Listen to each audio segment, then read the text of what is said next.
I pledge allegiance to the flag, to the United States of America, and to the republic for which it stands, one nation, under God, indivisible, with liberty and justice for all.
I'm a good girl.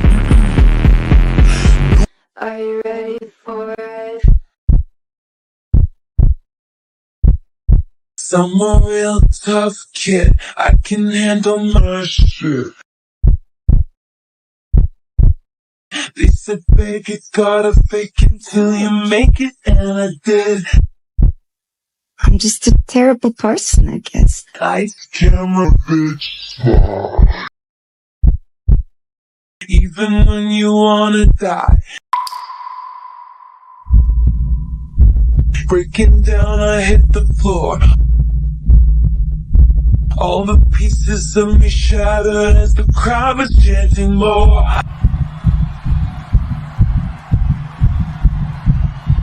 With a broken heart. Who's afraid of little old me?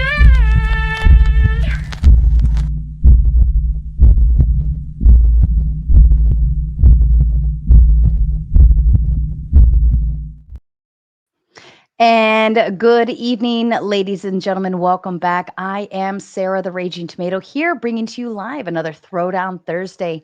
This evening, joining me, of course, is Mr. Fantastic. We've hung out before over on Team Fatty's show. I had some fun panels over there. How are you this evening? Great. How about yourself? I'm wonderful. We are going to dive into the topic of why are there so many unproud Americans today? That's a strong statement, presuming that a lot of people don't have American pride or pride in their society or pride in even being an American. Tell me what are you defining as a proud American to begin with? Well, basically, just the fundamental understanding of what being an American is, or at least what we were taught from when I was growing up.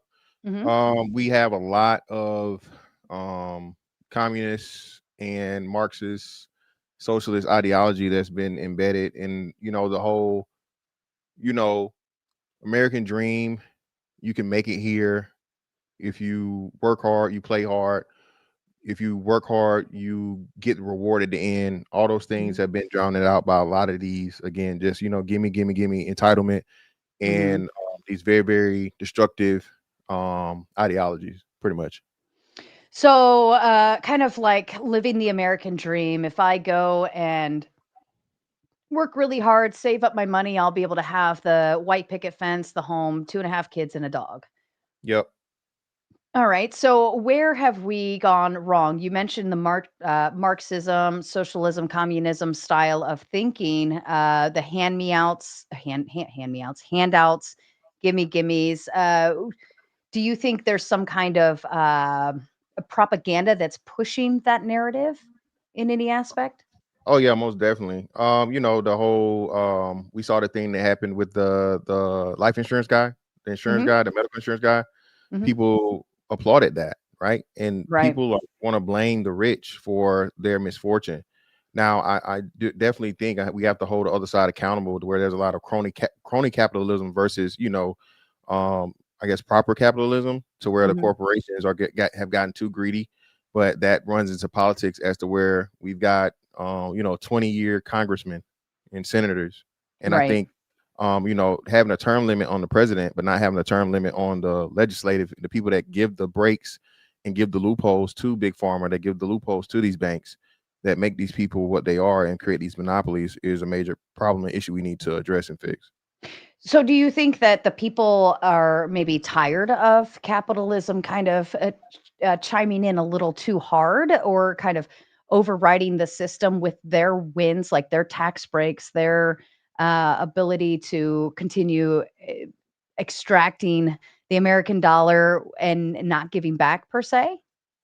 No, I don't think it's tight. I think it's ignorance. Most people, again, ignorance and irresponsibility, fiscal irresponsibility. Most Hmm. of us, and I'm including myself in this. I had to train myself to budget. I had to train myself to spend wisely. I had to Hmm. train myself to not want to keep up with the Joneses, right? Investments, things like this. I started very, very late because I wasn't taught this, and that's a big Right. difference between the quote unquote rich.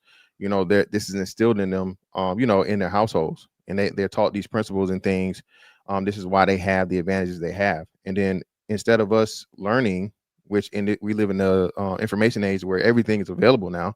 You Hmm. literally can know, how to do these things with a free YouTube video. But Yes. people would much rather, go on Instagram and click big booties and laugh at memes all day. This is true. Sex, drugs, and rock and roll, it always Like, sells. It's marketing 101. Nobody wants to take the time to learn how to budget their finances, or work through. It's just, would you say materialism and consumerism is becoming a problem then? oh, Like must buy, must have, keeping up with the Kardashians now instead of keeping up with the Joneses. Is that something that propagates this handout kind of mentality? almost definitely. People complain about the iPhone, but they get in line for it every year. They Mhm. change one thing and change nothing at all. So, most definitely, and then you turn around and the important things, people are worried about houses. Oh, we can't afford a house. Well, who said you had to buy a new house? Mm. There are tax liens, there are foreclosures, there are all these things, and we just seem to make the excuses as where it's just impossible versus, what I'm saying, figuring out a way to make a way. And that's what we used to do when I was coming up. Even when it was, hard for you to do these things, there were people that were still doing them. So culturally though, have we kind of developed a lazy aspect towards finding the American dream? And what kind of caused that cultural shift in your Oh, opinion? yeah, 10,000%, 10,000%. And I think again the creeping in of a lot of this um propaganda, communist, Marxist, socialist propaganda. I think that's what it is, and I'm pretty sure people are aware of this. Yuri Brezhnev warned of this back in the like 80s, right? And people Mhm. just didn't see it. You feel me? People, but Yeah. that's why they say ignorance is bliss. So I think people go along and instead of improving, but then like I say, keeping the other side accountable, we had the biggest finesse ever, the whole college importance of college thing, the Yes. threefold hustle of America's where you had the government, the jobs, and the colleges all tell you in order for you to get hired you need a college degree. Well, if we apply the simple supply and demand oversaturation, when it was cool when it started and not a lot of people had college degrees, but now when everybody has a college degree, it's no longer valuable and you're still Mhm. telling people you need it in order to be hired, and it's the only loan you can't have forgiven, right? So yeah. Yes. Okay, so let's go through with the education system. I mean, I feel like some of the propaganda can start in even as little as primary school, and then you move into middle school, high school. There's a lot of different issues a lot of people have right now with the LGBT community chiming in on that. The transgender identity narrative chiming in on that, but we like we're focusing a lot on inclusivity, but then at the same time creating exclusivity. But wherewithal would that chime in into, because I know we go through college too with the same stuff, but does any of that chime in on your narrative? Oh, most definitely. Again, that goes against the principle of the family, right? Again, no Hmm. offense to, LGBT people. If you're an adult, you can do what you want to do. Hmm. But by all means, we know children are impressionable. And there's no coincidence that you had a major uptick in, especially, the whole transgenderism ideology over the last 10 years or so, because it's being introduced to, in schools, right? I never knew or whatever. I mean, the only thing I knew was like RuPaul. like when we were a kid, right? And now Yeah. there's a different, But TV. RuPaul was like a character. It was, Exactly, like, that's what I'm saying. It wasn't funny. it wasn't it wasn't promoted for anything as to where you can be this and boys can be girls.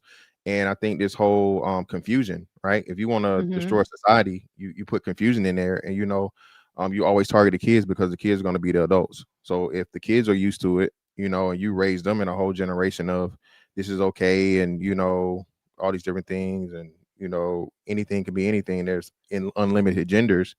Now you have a group of adult people that have totally thrown science away, and it's all about feelings. Feelings, yes. I feel like as I say, I feel, we've tapped into that a lot in societal norms. It comes down to my preferences, how I feel about something. It again, I take it back to the inclusivity that's built on exclusivity. Like my feelings are more important than everyone else's, and then we focus in on the minority while excluding the majority. And I think that that is a big piece, kind of chiming in uh, with the propaganda portion of it. I think with the DEI hires and agenda and so on and so forth, we see a lot of HR systems that are DEI based or so on and so forth. But what they don't realize is it actually creates an inclusive uh, while banking on exclusivity at the same time. Any thoughts there? Yeah. So that in itself, like you said, of course, affirmative action, DEI, those things are something that were needed when there was clear discrimination.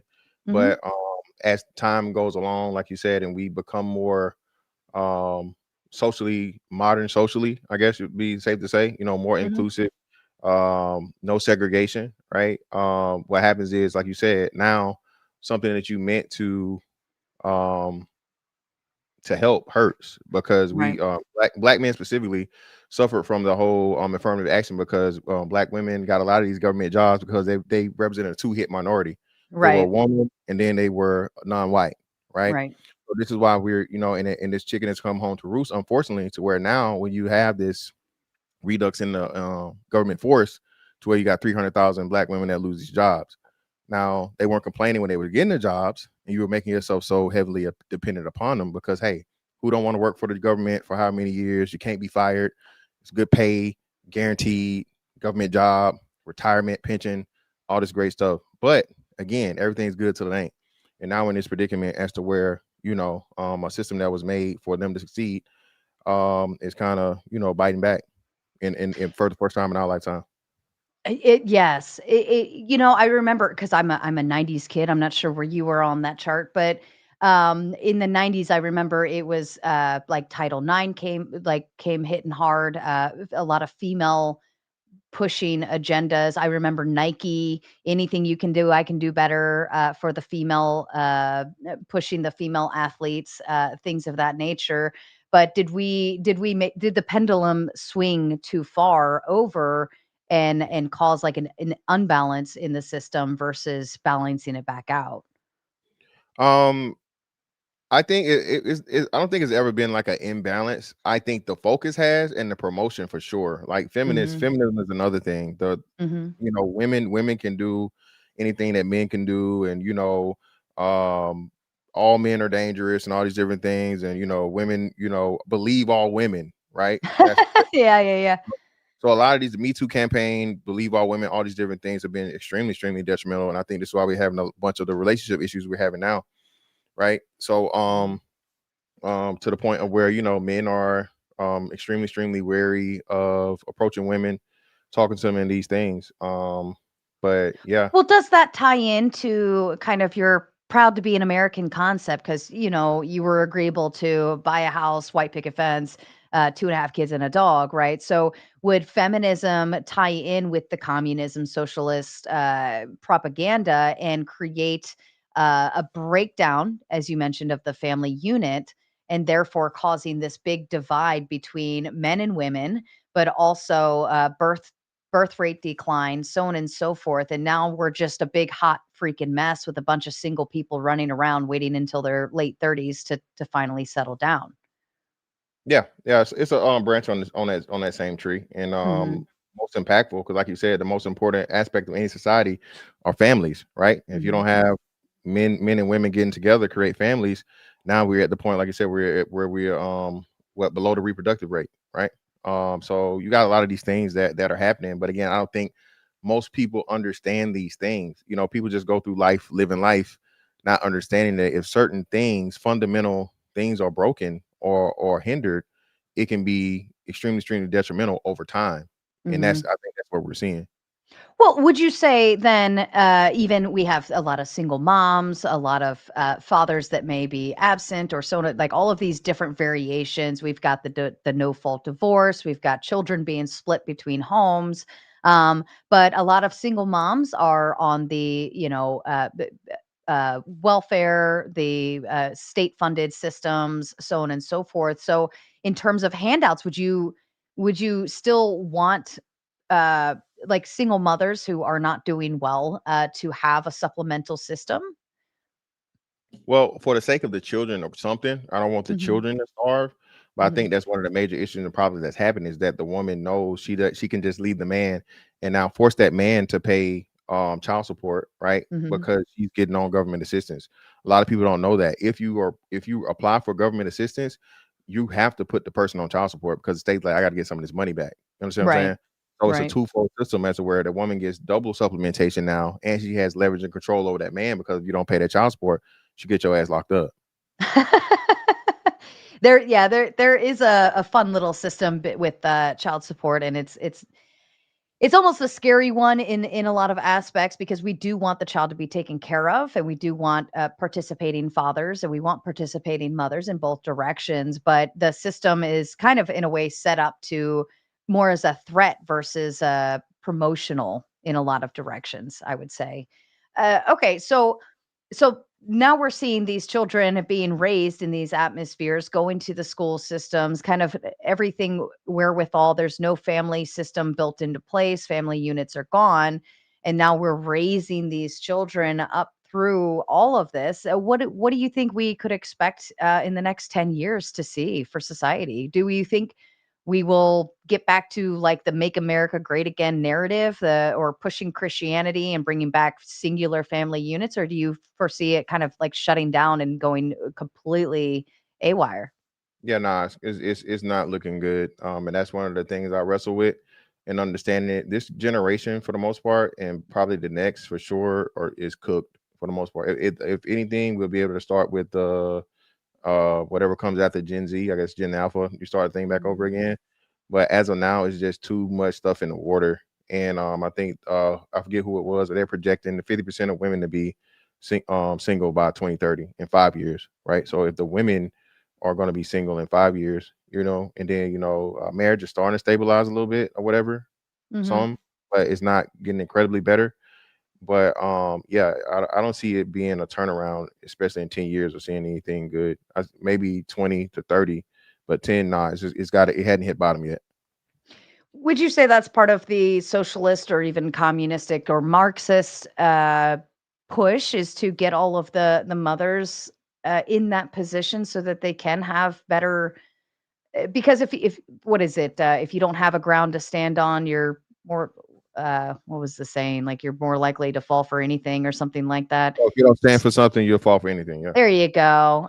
So, with no fathers in the homes, or mothers being more likely to be single mothers and impoverished and on welfare, relying on government daddy to take care of them, I would say that they're more vulnerable to be exposed to all of these other narratives coming into play in a lot of aspects, because you don't have the foundational grounding or the man at home, right? So, what are you likely to fall for after that? Well, yeah, that's what I'm saying. But it's like you say, it goes back to your point of where it's intentional because now you have all the control. So you as the woman no longer have to answer to the man. You don't have to answer to your husband. It's Mhm. you and the government that's just giving you money. So you got all Right. the money, you got all the leverage, you have the mind of the children. If you want to, you can turn the children against the dad.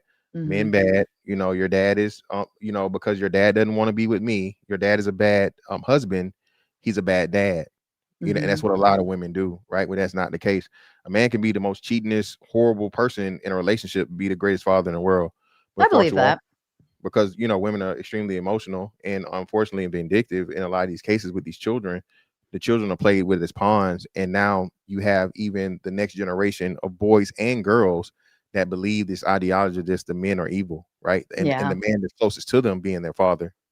So would that be the actual breakdown then is emasculating men, taking away fatherhood, taking away husband duties and what a man really is there for? Is that would that be I mean I would almost say that's the pinpoint right there is emasculating men because if men don't feel worthy of anything and they have no purpose and nothing to protect or take care of, what else is left for you? I mean, not to say that's all for men, but or like that's the only thing for men, but I think that that's a really big part in a man's is having a purpose.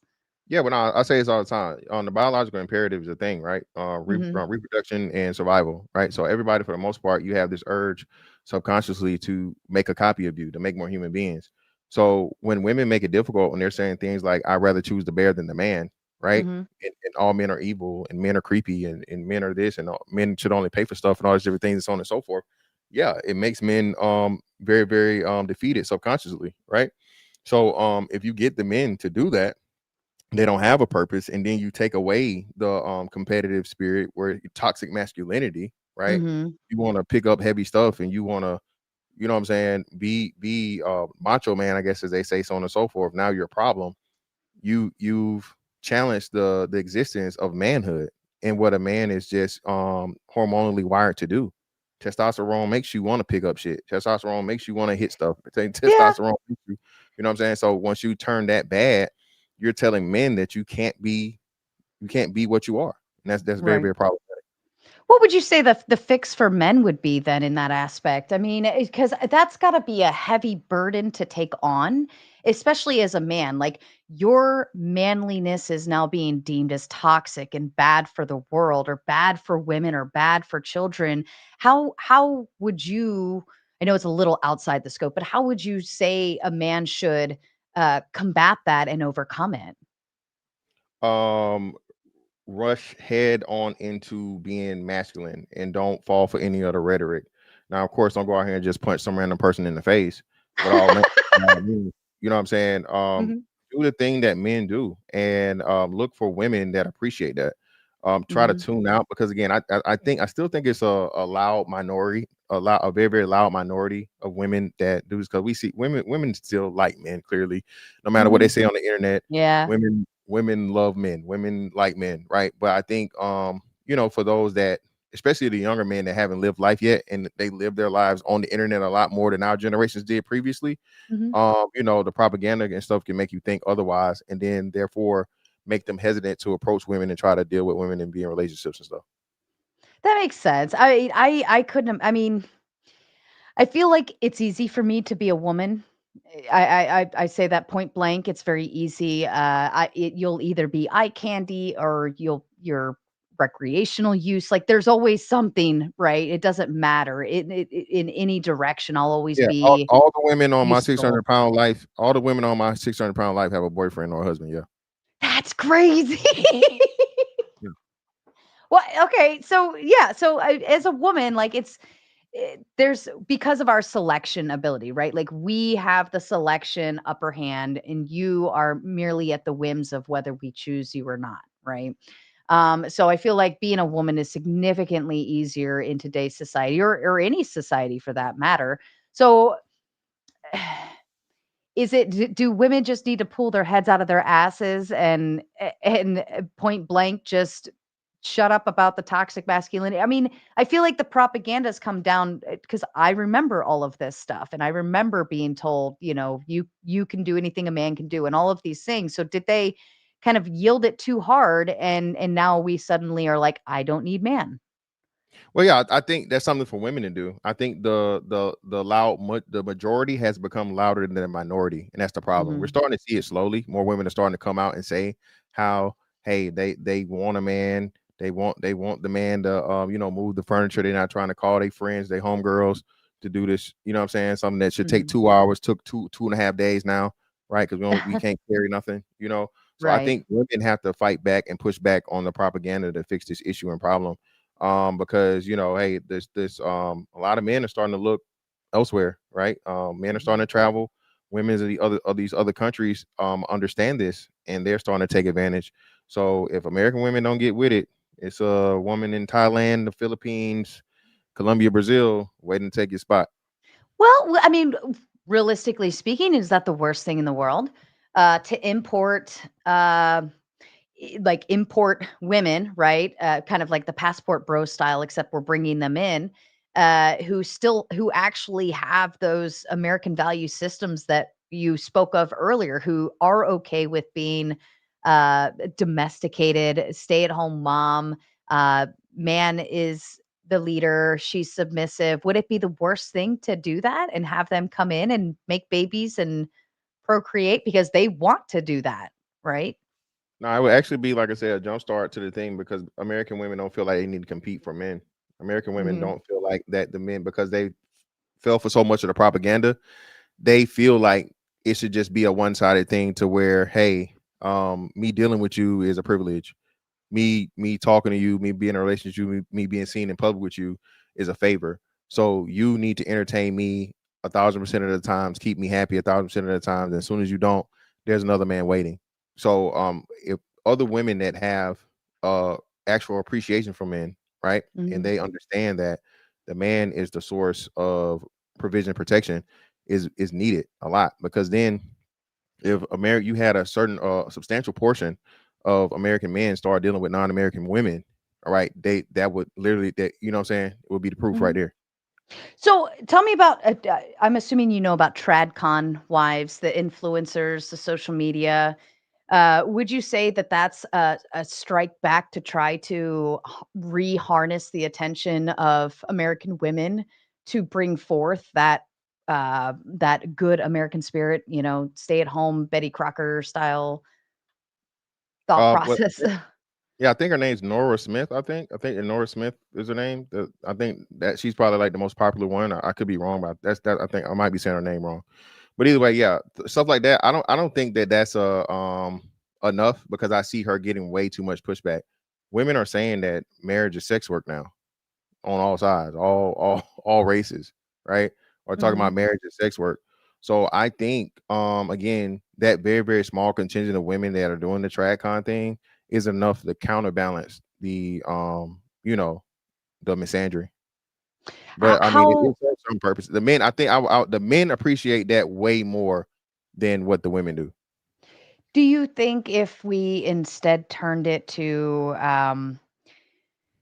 focal point in on the men and the good things and why they're here and what they do and kind of almost like rebranding masculinity, would that set the pace? Because I mean, even you said men just focus on doing you, be the masculine, and don't let anybody get in the way. They'll come to you, right? So if we rebranded masculinity, would because I mean, no woman will turn down a really masculine. I'm like, I can attest to that.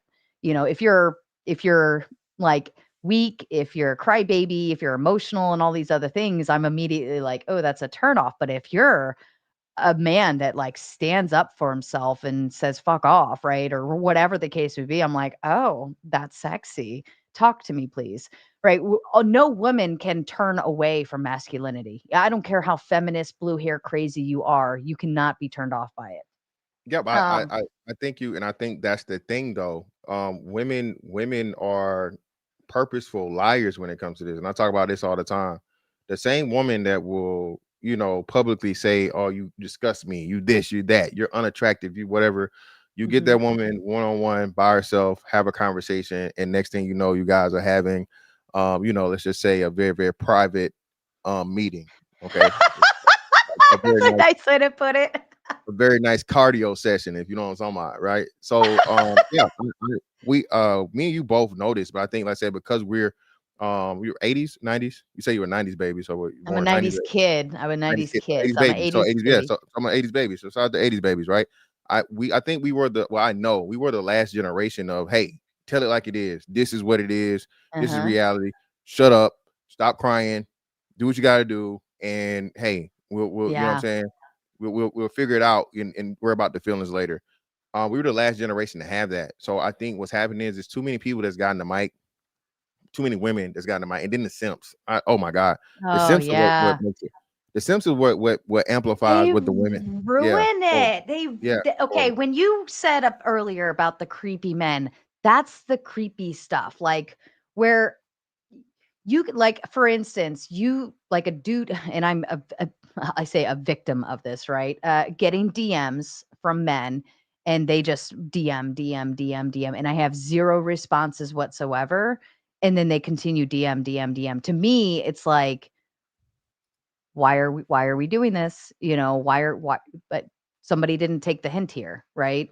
So that part is the creepy part because it's like if I message somebody and I didn't get a response the first, second, 10th time, I'm probably not going to keep doing it. Right. But there is that simp nature that comes out and that's the creepy part. That's because that puts like a weird obsession on it and so on and so forth. And I don't know. Does that ring bells? yeah, no, the simps amplify a lot of the horrible rhetoric and ideology of these feminazis, as we call them, right? What they do is they don't hold women accountable, and if a man or woman comes forward and says, "Hey, this is wrong, we need to fix this," you shut up. You hate women. You're just mad because some nonsensical BS. Mhm. So yeah, I think is that contingent of these men, and usually, like you said, those men are men that are the worst of men because they're doing it and they're placating to what a woman wants just for Yes. the sake of doing the same thing Mm. about the guys they're talking about. Well, they give the delusion, right? They feed into that delusion of, well, I could have any man. Just look at my DMs, right? They literally feed that narrative and make her feel secure in her position to say, there's 1,000 of them here on my DMs. What are you talking about? Like I can do whatever I want. And it just feeds this delusion that any man's out there when realistically speaking, it's like, well, good men, met a man that's going to put you back in your place, a man's that's going to actually lead you and wants to have a family with you or so on and so forth, or just some dude who's slobbering all over a screen. It, Yeah, I feel they don't understand. Women have a hard time understanding the concept of that, quantity is not quality, and that mhm, 99% of the men just want to have sex with you, and the 1% actually might want to care about you and get to know who you are, and mhm. want to build something with you. But like you said, they use men's interest, sexual interest, as proof positive of I have all these options. No, you have a lot of penises to fucking choose from. That's pretty much it. That's it. Yeah. Yeah, 110%. So let's shift over to kind of more of the political arena. Is there anything politically that's kind of trickling down that you see? We already kind of dived into the welfare system, but are there other things trickling down that you see that would help provoke that narrative of like this is in America? Oh yeah, one word, Trump.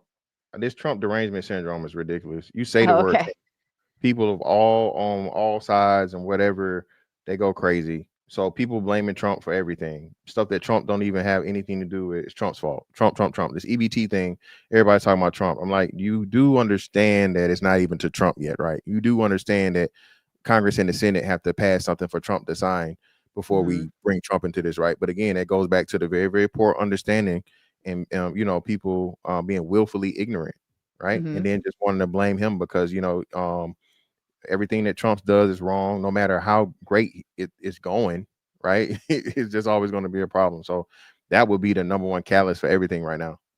So just blaming Trump for everything. What about Roe v. Wade, the overturning of that? Do you find that to have helped Another try to tie back into the American spirit?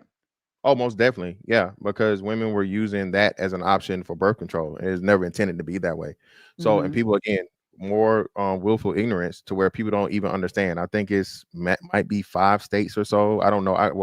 I'll say 10 or less states that have completely totally banned baby deletion outright, right? mhm. Um it's not that many. People don't even understand that hey, all it didn't do away with it completely. It just sent it back to the states. And depending on what state you live in, depends on whether or not, when and how you can, delete a baby and the reasons behind it. So Right. most people don't even know that. But again, Trump and what do they call it? You're taking away a woman's choice, her body, her choice. Well, her choice could also be to either wear a condom, because Mhm. they do make, and I'm saying wear a condom because they make female condoms. Okay, all right. Yes. They make female condoms or any other 20 versions of contraceptive that you have before we even get to the point of you getting impregnated. Yeah, I think the decision started just by having sex to begin with. I think if we promote more abstinence in that, like people kind of cringe when I say promote abstinence, right?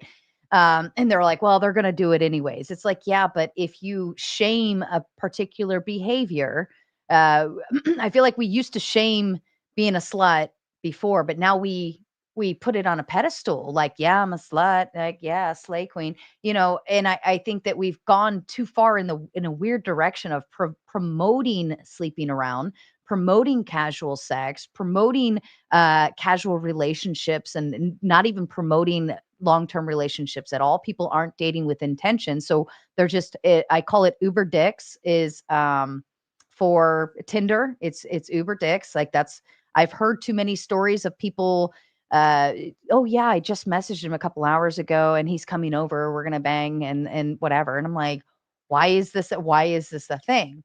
But if we promoted abstinence, shamed bad behavior like that, we probably, Roe v. Wade wouldn't have been that big of a deal overall, because casual sex wouldn't be on the table.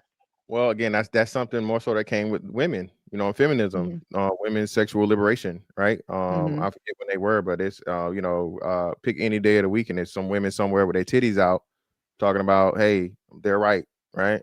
And Hmm. again, the men are not gonna, this is some of the greatest times to be a man. I mean, it's all kinds of, you know, opportunities out here. I can't. Again, that's not my ministry. I did cringe a little bit when you said abstinence. I was like, ugh. I was like, So abstinence. What? yeah, Yeah. yeah. So I would, I would say they're not gonna stop. Right. We're not gonna stop. People are always gonna have sex. Right. Hmm.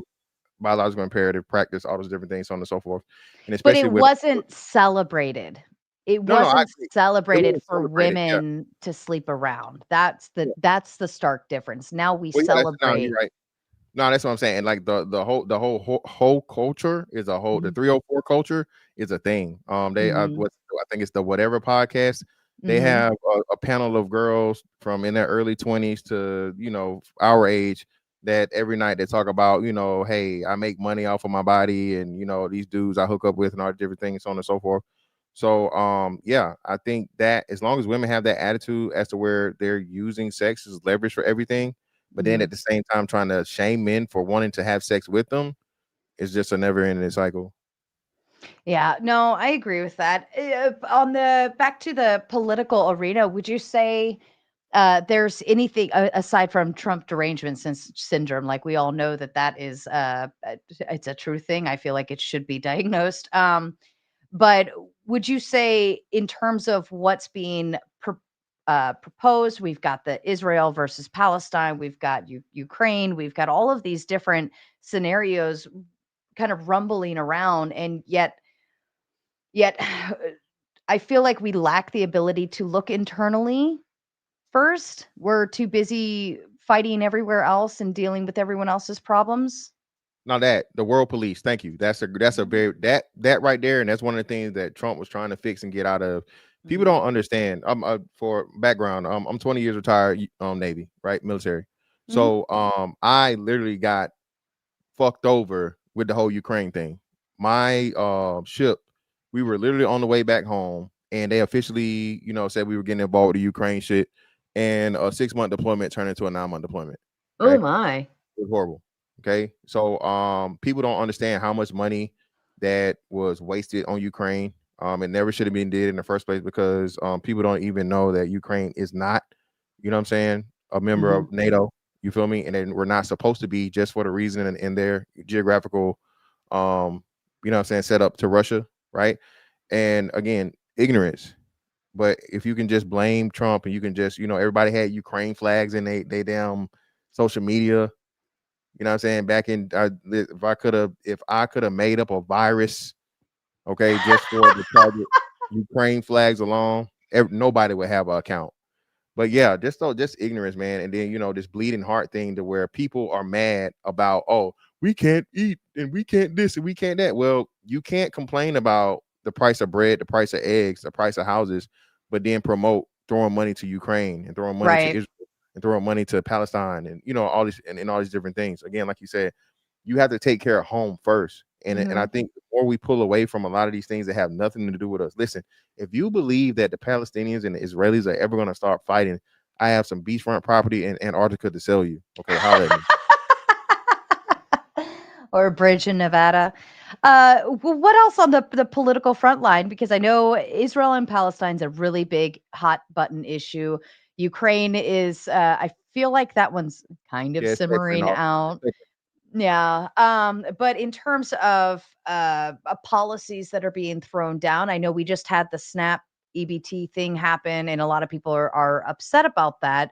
But doesn't that kind of tie back into your concept earlier of like kind of you got to get off of it. You have to take care of you and yours. Where do you stand on the whole people losing their benefits for a temporary time frame? I do not care. If you are not disabled, if you're not elderly, I don't care. Okay. If Mhm. you don't have kids, I don't even know why you're really on it. Okay. Figure it out like we all Mhm. had to do. Okay. I've never been able to qualify for food stamps in my adulthood. Okay. I've always worked, despite being in the military, so on and so forth, all these different things, right? Before that, I was working, right? So I think the drive to be self-sufficient and people being lazy and complacent and okay. The same thing you said about being like, slutty. It was shameful to be poor. You didn't want to be poor when Yeah. you didn't Yeah. want You you didn't didn't want want to to be the poor kid. you didn't want to be the kid getting free lunch. You know what I'm saying? Stuff like that. Yeah. But now that's a thing of pride. And I think this EBT thing just showed that, man. These same people, and I covered this. Shout out to my man Hemp. This might be risky. We Mhm. covered this. These same people were bragging about the free money and stuff they were getting in the summertime. Sarah, they were Mhm. bragging. Yeah. Yeah. Welfare. Oh, well, yeah, I'm getting these stamps, and I don't care about how y'all feel about it. And thank you for paying for it, taxpayers. Bragging, and now again, these people that's gotten benefits and been on it for years. I don't even understand. Again, you're able-bodied, you're an adult, right? Mhm. There are people that are on welfare assistance and being SNAP, EBT, Section 8, project, government housing for a lifetime, 18 years. They're children that grow up their entire lives on that, and that's problematic. That helps, what I'm saying, just see that poor mentality. Wow. Well, so with the because I believe I saw some videos where they were saying they're just going to start stealing from other people and doing all of these things. That doesn't give me hope for society. That kind of is, like, why would you do I mean, I understand the need for survival, but in all aspects, because you lost some benefits temporarily doesn't mean you can't figure it out. I mean, what do hardworking citizens like, what do we have to look forward to now since we are doing the work, we are trying our hardest? I mean, even middle to lower middle class people are wouldn't qualify for these types of benefits, but they still are out there working their asses off. How would that make like what would you presume a person who got stolen from somebody who was on benefits? How would you feel? Yeah, and that's what it is. And I think again, social media is a very very powerful tool because everybody loves to say this, and I challenge this all the time. Oh, that's just social media, man. That's not real life. You need to touch grass. Well, those are real people from the Right. real world just on social media, right? Mhm. So a lot of people don't even want to understand the concept of that. That's just a microcosm of how people actually think. And you get to Mhm. come on the internet without shame and a lot of support, especially, promoting these poor ideologies and things, right? This leech mentality. You're going to Mhm. get supporters for that and could possibly make money from it, right? If you're monetized. So it's incentivized for you to do it. So I think a lot of people were unaware before this of how those people actually thought. And I'm like, I've Mhm. been through this. Like, Right. nah, they feel like, hey, you owe them. And some of this stuff is skits, some of it's not real, some of it's just, is hyperbole on purpose just for clicks and views. But there are some people that actually think this way, and that's I've been telling people, hey man, listen, I hope for your sake you don't choose me, because it will be really unfortunate to end up, you know what I'm saying, dead meat over Right, spare meat.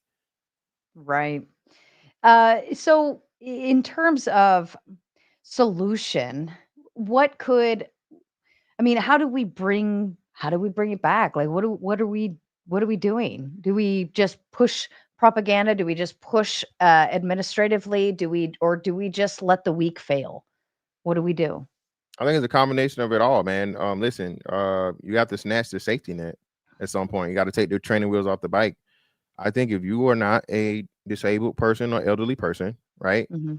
I think you need to be that's what they're proposing, limits. There should be a certain time limit for government assistance. And what we're seeing here, with you pulling those things back, is also exposing the state issue, because some states are cool. I think the governor of Virginia said, if you're in Virginia, you don't have nothing to worry about. We're covering it, right? We have the funds, we have the necessary funds to cover everyone in the state if you get those benefits, right? Mhm.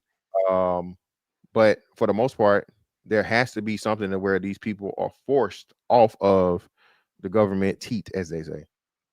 Yeah, I'd say there's a lot of incentive to stay on it. I was having this discussion actually with Mr. Beans, and I feel like there's more incentive to stay on it than to get off of it.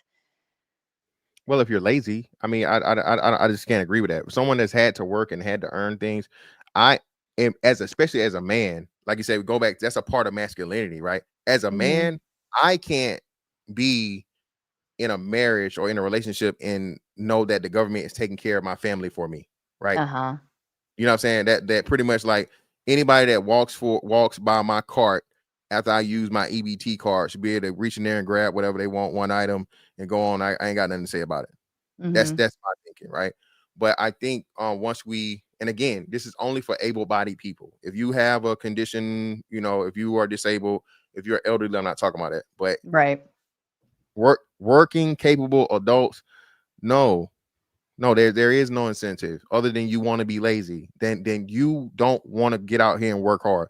You don't want to be an American. You don't want to chase the American dream. You don't want to improve your conditions. You feel me? You want to sit back and complain and say, "Oh man, it's not fair. We can't afford nothing. We can't. You know what I'm saying? If that's your mentality, that's the easiest place to stay, because now I get to blame the same system that I'm surviving off of. That's kind of you see what I'm saying? Right. You get to blame the Right. system. Why the system is the reason why you get to somewhere free to stay, or damn near free to stay, and food to eat. Why everybody else get their ass up angrily early in the morning, go work that damn job they hate, Mhm. and do the same thing they're doing without the help. Yeah, so I can't support that in any way, shape, form, or fashion. So well, okay, but then mm, uh with the whole system in place, I feel like the system is set up to emasculate men even more then. Like don't take care of your own family. Like we'll take care of it for you. You have no need to be purposeful. You have no need to do these things or do better or whatever the case may be. Like that's what it feels like in terms Yeah, of but most men, and again, let me be clear. Now I'm gonna say this too. Being that we've paid into the system, if you fall on hard times, you get laid off. Like now, it's a lot of people without jobs and things and so on and so forth. I'm not talking. Let me make sure I'm clear here. I'm talking about Mhm. abusers. I don't Right, believe right, right. anyone. I got to say it so people don't. I don't think any person, able-bodied person, should be on any type of government assistance over 3 years. I just don't believe it. Right. Right. I that's me personally. Um, the problem, again, like you say though, is that is a if you all you got to do is nothing or the bare minimum. I think they're talking about proposing 20 hours a week or something, right? That's not Right. even official yet. But so right now there's nothing you have to do, you know what I'm saying, in a lot of cases. But it's state by state, so depending on what it is, but it's not a lot, Mhm. right? To have a very, very reduced place to stay and food in your stomach, Mhm. that is problematic as a man, right? And society wants the children grow up that way. And then a lot of these single moms, encourage the children, well, hey, you can just live off the government, just do what I did. Mhm. And there's some women that actually encourage and teach women how to do it. Well, hey, Mhm. if you have a kid, you know, they reevaluate at this time. So if you have a kid during this time, you can just skip the reevaluation and just start the whole process over again. And this is how you Mhm. get generations, multiple generations of women on government assistance. And not needing the father. Yep, never needing a dad. Wow. It's almost like a catch-22. Like, well, you don't have to worry about it. Daddy government's got your babies. Don't worry. They'll take care of them. But then there's also kind of like that pride issue, like you were saying, like, I'm going to take care of my family. Like, I don't want anyone else taking care of my family. That's mine. But if the woman is not letting you take care of your family, now at that point, it's like, what can you do? Well, yeah, in that case, I don't think that would be most like married situations or whatnot, what have you. That would probably just be like, hey, kid in common, and we're living separately. I don't blame the Mhm. man for that. You can't. I mean, that's your child is your family, not the woman you had the child with at that point, right? Right. No, I So, agree with that. But if the government is not letting fathers be fathers, knowing well, yeah, that knowing oh, that the woman can rely on the government to take care of them and supplement it, what's then why would many I mean, that's very emasculating in my well, no, I got you, thought process. Yeah. yeah, and I think, and I can't say it for sure, but again, I think that's the underlying thing that Trump is doing, right? All these things he's Mhm. doing is just forcing families back together, reducing reversing Roe v. Wade, reducing Mhm. options and chances of being able to delete babies, taking away a lot of these safety nets and things, making it harder for the woman to make it without the man. And people, well, that's cruel. That's this. Well, no, it's not. Again, human beings are lazy. I just said this the Mhm. other day. Human beings are going to choose the path of least resistance by nature. If you give a kid the option to play video games all day and do math, what are they going to choose? Right? Video So games. what I'm saying? If I gave you the option to sit on at home on your ass and not have to do a damn thing and pay you to sit on your ass, or you go out here and work hard, doing construction for 10 hours, what are you going to choose? Right? So again, Right. people don't want to admit those things, and this is how we get into these traps, like you said, in this ideology of laziness and dependency, and entitlement. And that's the worst thing. When dependency becomes entitlement, Mhm. that's a problem. I agree. Okay, I've officially dropped the link for anybody to who wants to jump backstage for open panel. You can sit and hang for a couple more minutes. I do want to tie in the meantime, one last thought process here is TikTok brain. Are the like between age child to I'd say 25, it's like they've got this TikTok brain, right? Short attention span, the inability to want to like actually sit and read an article or be informed of anything. And there's a lot of somebody was just telling me that even TwitchCon, like they were out there looking for people who were like informed, ready to have a conversation for panels and so on and so forth. But everybody was a gamer. That's all they wanted to do was be video like gamers who sit around and play games, and that's what their channels are all about. Are we maneuvering into this? I don't know if you ever saw the movie Idiocracy. Idiocracy. Yeah, idiocracy. Yeah. Okay, I'm right there then. It feels like that movie was a documentary that we just forgot to watch or something, or it's coming in and just happening. And we got the Croc shoes, we've got the video games, we've got the dumbed down language now. We've got random things that people say that are like don't make any sense. The TikTok brain, all of these things are just flowing in, and it's like, are we not proud Americans because we're too dumb to realize what that even means? Unfortunately, yeah, that's a big part of it. Again, the intelligence levels have declined greatly, and we even seeing that in like schools, right? Hmm. Uh, the kids, I was looking this up. That it's actually causing an anatomical change in human beings to where you're starting to get like a lump or something like on your spine, up in your Hmm. upper spine, because Yes. you know what I'm saying, because of the looking down at screens and things. So yeah, I said this when they started doing it, and then everybody does it. YouTube just started the shorts thing, what the vertical shorts, like within what the Mhm. last couple years or so, and that's what people want: fast, quick, less than 90-second um media. People don't want to Right. learn. Even Chat. even news, like, even news outlets, like, you can, like, you just read the headline, and Yep, that's really the only exactly. takeaway people get.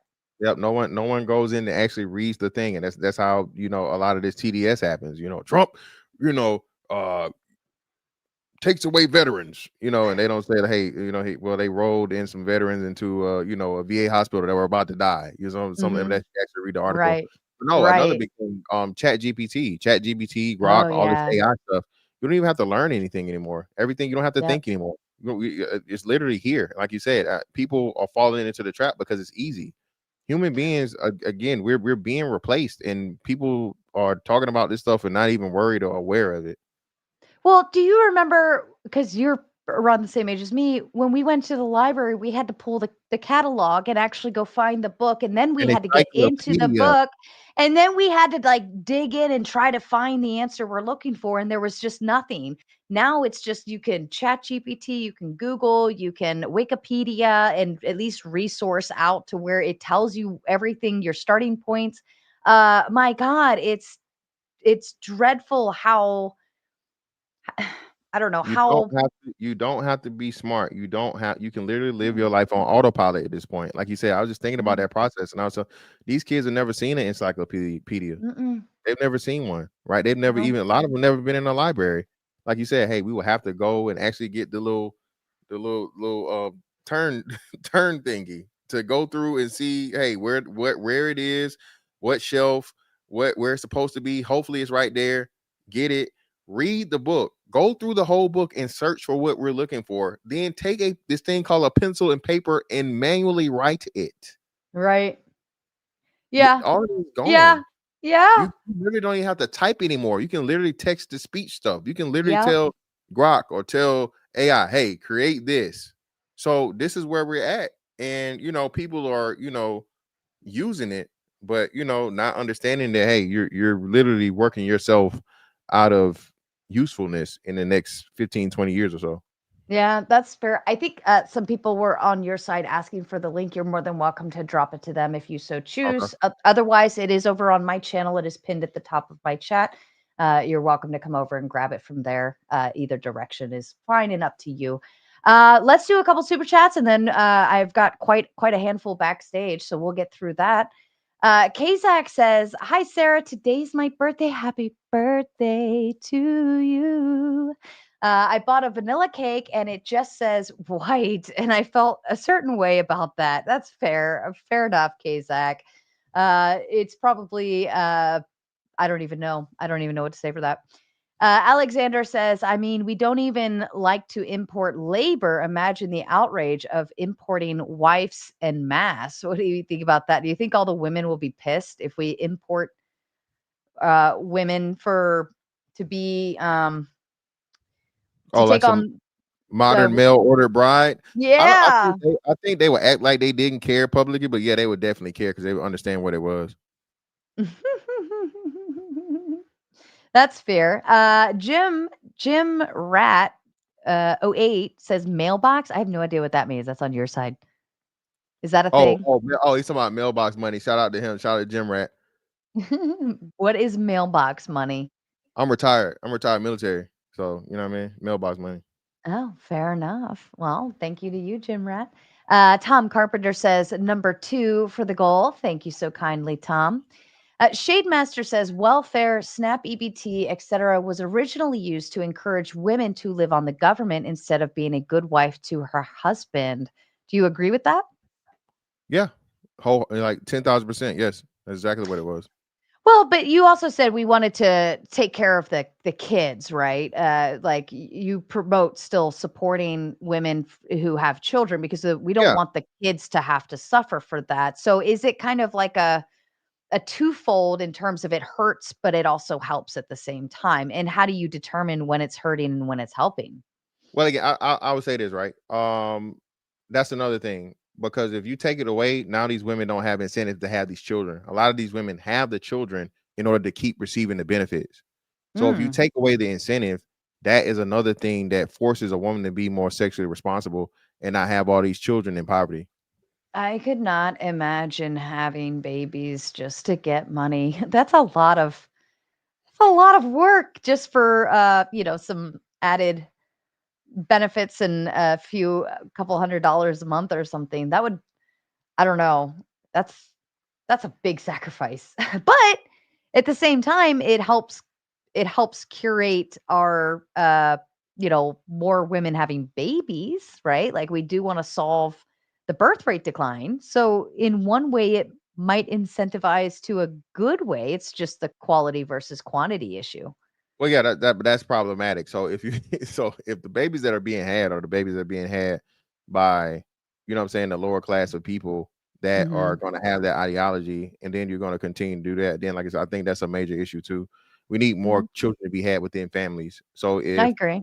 the single baby mom keeps having all these kids with these random dudes or the same dude that's not that what I'm saying is never going to take care of the children, again, that creates a possible habit of that being the same thing, and that's not the kids that we need or want to be had. That's fair. I mean, and that kind of speaks back, excuse me, to the movie Idiocracy, because in the beginning, if you remember, they were like, here's a perfectly good couple. They wanted to wait until they were financially established, and they were being very smart about everything. American dream, like uh, get the right house, the right finances, yada yada, and then we'll start having kids. And then by the time it was time to have kids, they couldn't have kids. But then you had like the like I don't even know, the redneck rodeo baby daddy with like three baby mamas, and then that propagated to like more baby mamas, and then this baby mamas, and then like they ended up procreating more, and then that's how we ended up with idiocracy, because all the dum dums in the world Yep. started making Had the babies, kids.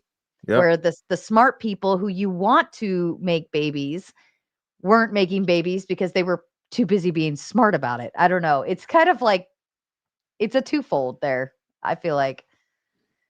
Sean Weiland says half of the Americans don't even believe scarcity is real and natural. Delusionally think that we are post scarcity, but that is a whole other debate.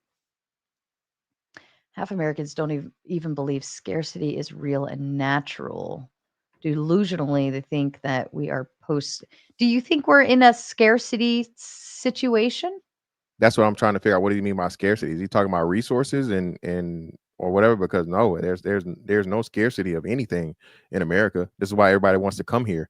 So he would have to explain to me what he means by scarcity, because Mhm.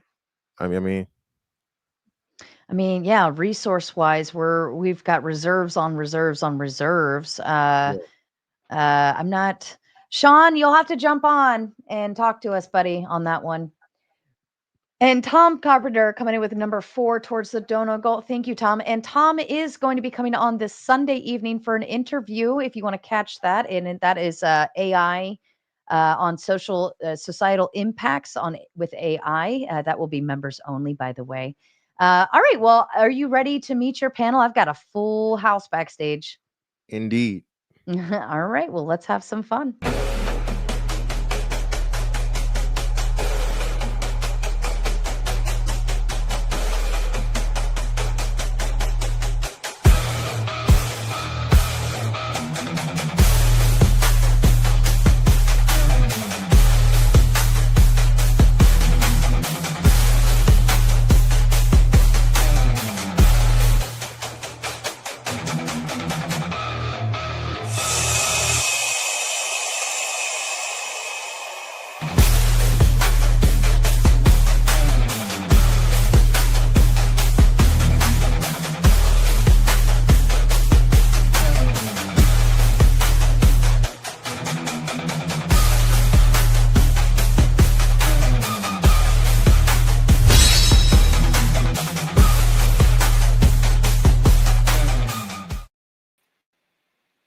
All right. Thank you for. We've got a lot of newcomers here today. Really excited for that. Let me do some switcheroos over here.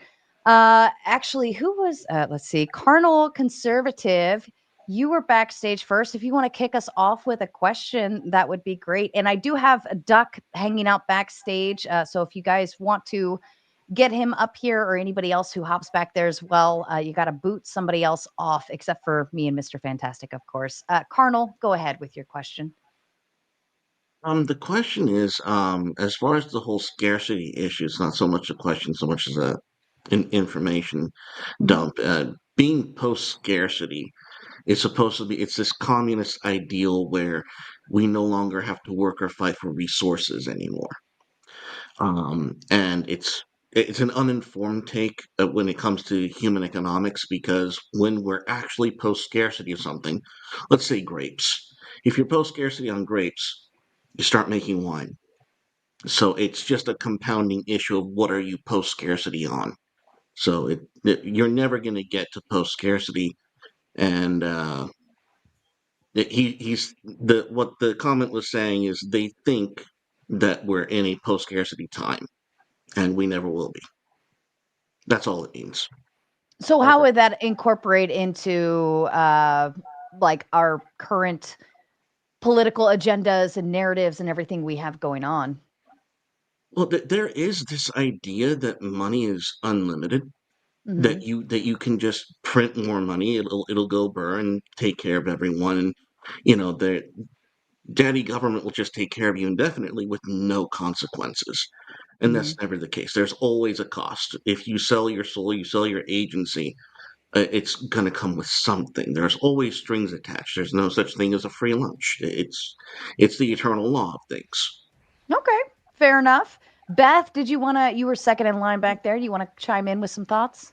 Sure. Actually, I have a good question, or at least I hope it's a good one. With all the talk about men needing to come into not being so afraid of being toxically masculine, as we hear about so much, um, what do you recommend? Like, how do we deal with women who aren't held accountable for maybe their toxicity? Me? Sure. Hmm. Okay, hey, yeah, I think women have to combat that, because if a man says it, he's just going to be accused of more toxic masculinity, right? And a man Yeah. being insensitive, and a man wanting to be, dominant, and he wants to have control over the woman. So again, I think the women have to be much louder than the crazy, radical feminists that want to tell the world that men aren't needed, that women are literally out here campaigning saying that, hey, a woman can do everything that a man can do, but women purposely stay away from oil rigs and the deadliest catch, right? They Yeah, ain't they out do. there falling off those damn boats trying to get them crab legs. You feel me? So Mhm. yeah, those things. Well, let me give some pushback just for purposes of giving pushback, right? Men can still be nurses, men can still be teachers, men can still do things that you could still be a hairstylist, you could still be a pencil pusher, right? And I don't think women necessarily want to be on the oil rigs or the deadliest catch of any sort. But for those who do want to be, at least to leaving the door open for them to come play, wouldn't we want to allow for that since we allow for men to dabble in the more female dominated spaces? Uh, Miss Sarah, I'll Mhm. say on that, the issue with that is if when a profession becomes female dominated, it becomes unbearable for men to go and want to work in that profession, so much so that they leave that profession.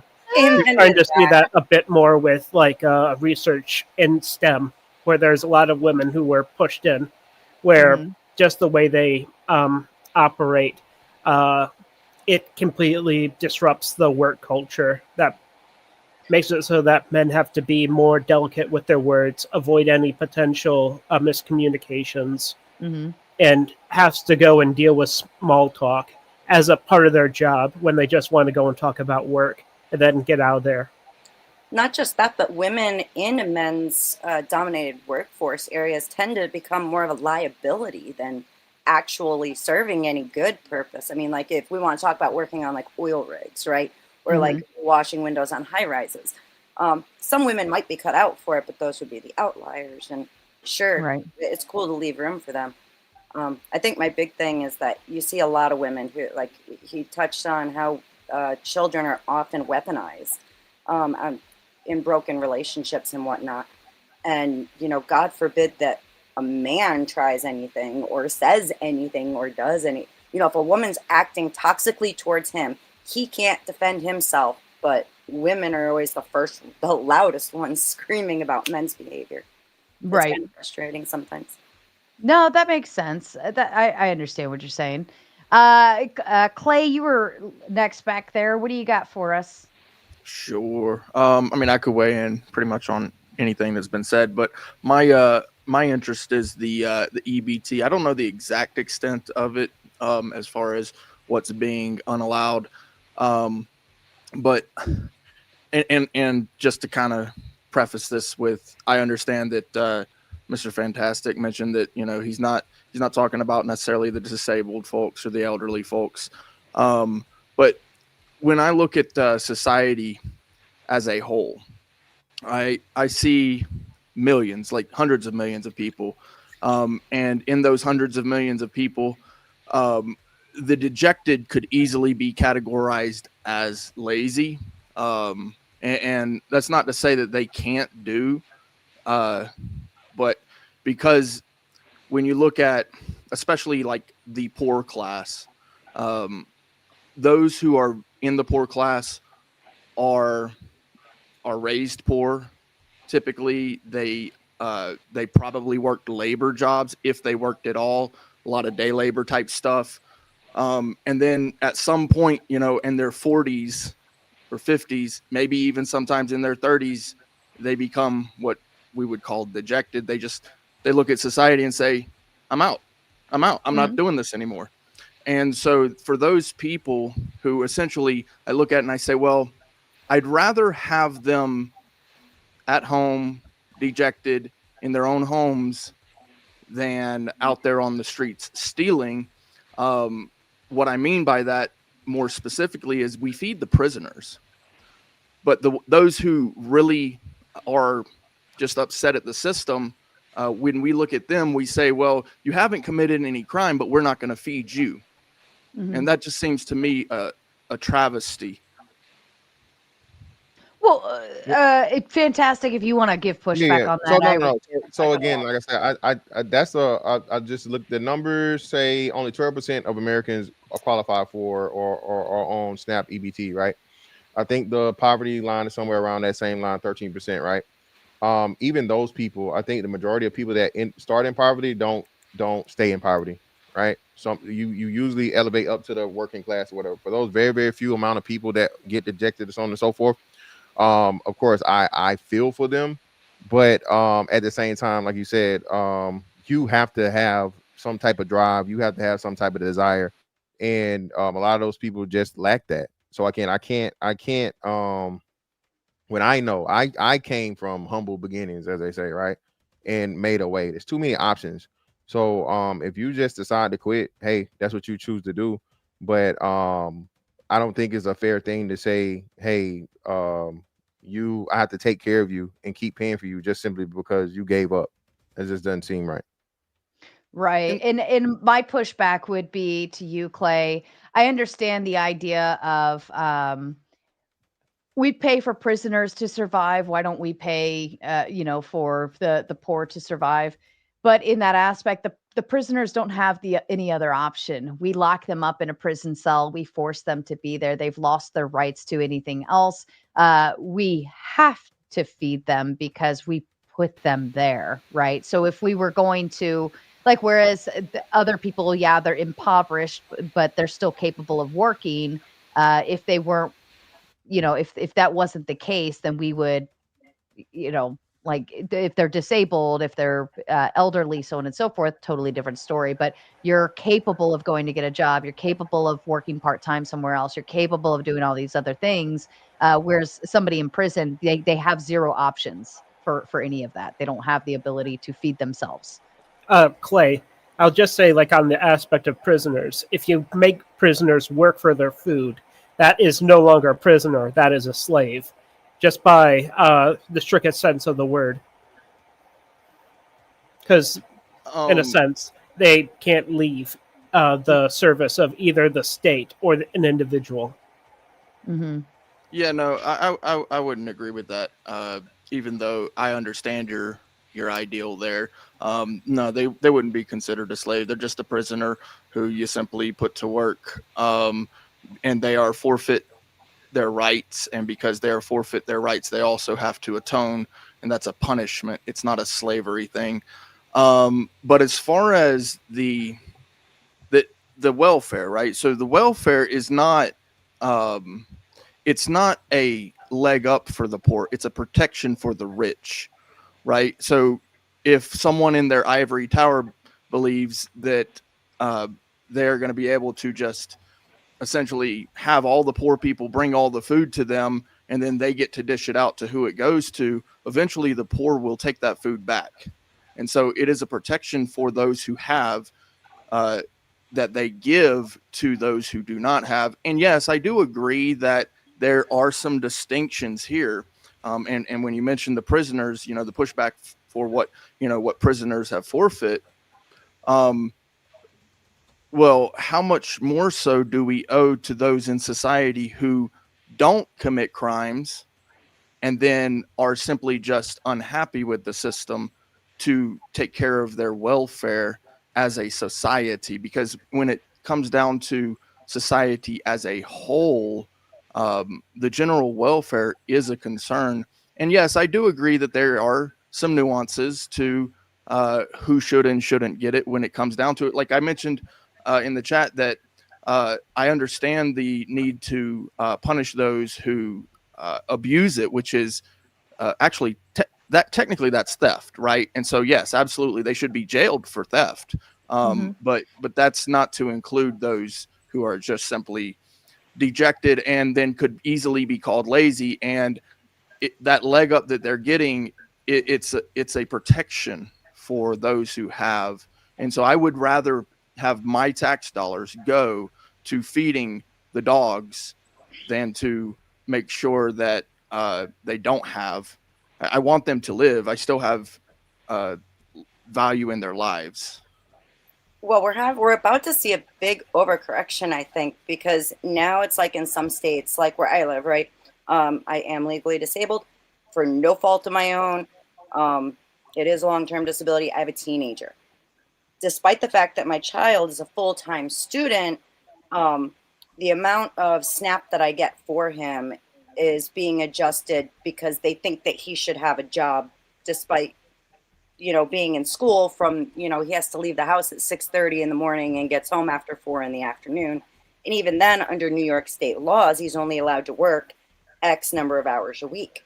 So I think we're about to see this huge overcorrection because we've had so many people that are getting away with abusing the system. And it's not going to be good in the long run for people who actually do need it.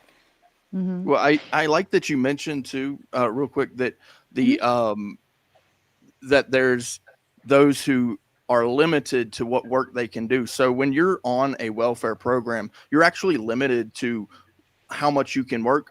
And so there's no getting ahead for you if you are in that limitation, right? So, the idea that, oh, you're on welfare, that means that you can go get, you need to go get a job at some point, right? Well, yes. And then they'll lower your food stamps if you get the job and then tell you can only work a certain amount of hours. And it's a great idea that these limitations exist, but believing that somebody is just going to come out of the hole is, that's really not reality. Especially when you start taking into consideration older teenagers who still aren't out of high school yet, right? Right. I don't think that should be fair to put that burden on a teenager. Ant, do you you were next in line. Do you want to chime in with a thought to Mr. Fantastic or the panel or something? You talking to me? Yep. Ant. Oh, Andrew. Ant. God's favorite ant. Ant. Above you. Auntie, you with us? Maybe his mic's I out. don't think he's here. All right, we'll move on to you, Andrew. Okay. I don't have much for the benefits conversation. I did see a lot of. I think that if we cut out the people, at least that weren't even born in America, that are getting benefits, it would help. It would help a lot. Excuse me. There's no reason that the American people should be paying for other people to come here that can't even feed themselves. That's ridiculous. If you come here and you can't even feed yourself, it's obviously not working. So there's large portions of, I saw the stats today, but like every community, it's like 20 to 30% of them that come over are on some type of welfare benefit. So if we cut that, we could take care of a lot more Americans. So that's my take on it. And then also about winning. I think we're already winning. Like about how do we fix it, right? We're already winning the culture war. Like it's not cool to be a Democrat. Like every person that I talk to on the left always says, "Oh, I'm not a Democrat. I'm not a Democrat. I'm an independent." So like already, like they're embarrassed to even associate with it. So and we did that without the institutions, without the education system, without the mainstream media, without any of these institutions. We made it uncool to be a Democrat. So I think we just have to keep doing what we're doing, and we'll see the shift in society that we're already seeing. I mean, Trump won the popular vote every swing state. And again, this is without the institutions on our side. So I think we're doing the right thing. We just got to stay the course and keep up the right messaging. Okay. Ace Philosophy, did you want to add in? And then we'll move on to obstacles after that. Yeah, I just wanted to mainly respond to the prompt itself. Why are there so many unproud Americans? I remember when I was growing up that, well, first of all, I think a term everyone has to understand and know what it means is called the Long March to the Institutions. It's when these Marxists came over from Europe and basically systematically infiltrated a number of, the information systems that disseminate information to Americans. The universities, the journalistic outlets, and things like that. They got in there and they started talking. All they did was focus on all the horrible, evil things America did, and never taught people the true spirit of the founding of America. How it was founded on, the principle of limited government. The reason the Marxists hate the Constitution so much is because fundamentally its purpose is to limit the power and scope of the government. And the Marxists had to undermine the foundations of America. So what they did is they went into the media, they went in the universities, and they basically pummeled people with anti-American ideology for decades. And when the internet came out, I just want to finish. I'll finish in a minute here. The major tech companies and social media companies like Reddit and even like Wikipedia and originally Twitter with Jack Dorsey, who was like a radical leftist, and Google was founded by people who were openly Marxists and atheists and things like that. All of these people were going on these websites just trying to talk to each other, and they were being flooded with anti-American, just endless stream of anti-American propaganda daily. And I think it turned a lot of people in my generation, especially the millennials, just hate, a fundamental hatred of our own country. It was a cancer. So I think that now people are waking, like the co-founder of Wikipedia, all these people are acknowledging that this happened, and we need to recognize that we have been fed so many lies. We need to break out of it. And I think it's happening, but I think we need to recognize what happens. Okay. Any thoughts to that? Oh, go ahead. I would say that it's been a blessing in disguise because a lot of these people tend to be very immoral, degenerate, and when they go and people realize that, they go and get repulsed by it. Like, I don't know if you know the history of r/atheism for Reddit, but there was this meme of this obese person with a neck beard and a fedora, and there was one quote that was so ridiculous that it made online atheism a joke. So much so that people were ashamed to go and say that they were an atheist and to go and stop wearing fedoras online or in public because that was associated with them. It is things like that where it's a blessing where because they've been pushing the propaganda so much that as soon as they realize that the people pushing it is bad, it goes and it inadvertently wakes the population up to it. And about the people who are involved, with the people who came from Europe, the funniest thing is that it just highlighted the networks that were already here because it was like the same trade unionists, like even the first one in Detroit Like you could see the direct connection, especially with the language they choose to print the paper in. But yeah, I would say it's a more of a positive thing because people see they see someone with blue hair that looks weird. They automatically tell that this is not someone they want to associate with. It kind of, in that sort of sense, it kind of Filters itself out. yeah, and it kind of um, highlights people when they look at a particular ideology that it's bad, just not even having to dig into it because they can see the people who are associated with it. All right, fair enough. Obstacles. Welcome to the panel, sir. Nice to have you. What do you Thank you. have for us today? Respect the fantastic and the host. And then Evan, I should have came here with blue hair. You wouldn't have heard a word I say. So Doc, no, speaking to A's point real quick before I want to go on my point, which is Yeah. just the main subject. Excuse me. I think Fox News used to have the majority of the airway when they had linear TV. So what Mhm. happens, the right just lost the tech war. And Yeah. as the left ideology took, they had technology. They're not smarter, they're not stronger. It's nothing like that. Their message wasn't better. It's just they leveraged social networking and technology. Most of VC funds actually come from Democratic led venture capitalists. So they just won that battle. But of course, shout out to Elon. There has been the playing field that's kind of shifted a quite bit, and of course, individual journalism. Going to the main point of why Americans are unproud, there's multiple reasons, but I'll do my favorite top four reasons, which I think is loss of gratitude and perspective. America's a great country. There's no other better country. I'm actually pretty subjective on that. I'm not objective. It is amazing. Comfort crisis or curse. People have been comfortable for so long. It's a book that was written about it. They start finding other problems. If I got to go to work 9 to 5, I'm a slave. Like literally, Mhm. really? It's worse than chattel slavery. They're like, yes, that's crazy. So, but they're just looking for a problem. I do say weak leadership, but I also love to follow it up by weak fellowship because those it's a two-way street. You can't have a weak leader without weak followers, and especially in a place like America because we voted for them. So a lot of people don't look inward; they always look external, and then that comes to the most important part I find is victimhood. Victimhood culture is running in live. And unfortunately, it's with a lot of different groups. I was, of course, raised on a healthy diet of Black victimhood. But once I got out that box, I went out to find other people, and they were like, well, it's a class struggle now. It's the middle class, and the rich hate us. And then I found it was a victimhood cycle inside that now. And now I'm like, I hate everybody who has money. If you got money, you're evil, and you're against white, black, and Indians and albino snow monkeys. And so, net, there's always these victimhood traps. And we have to look back, and I'll end it here. I lived overseas for 15 years. I served my country as a combat veteran and multimillionaire.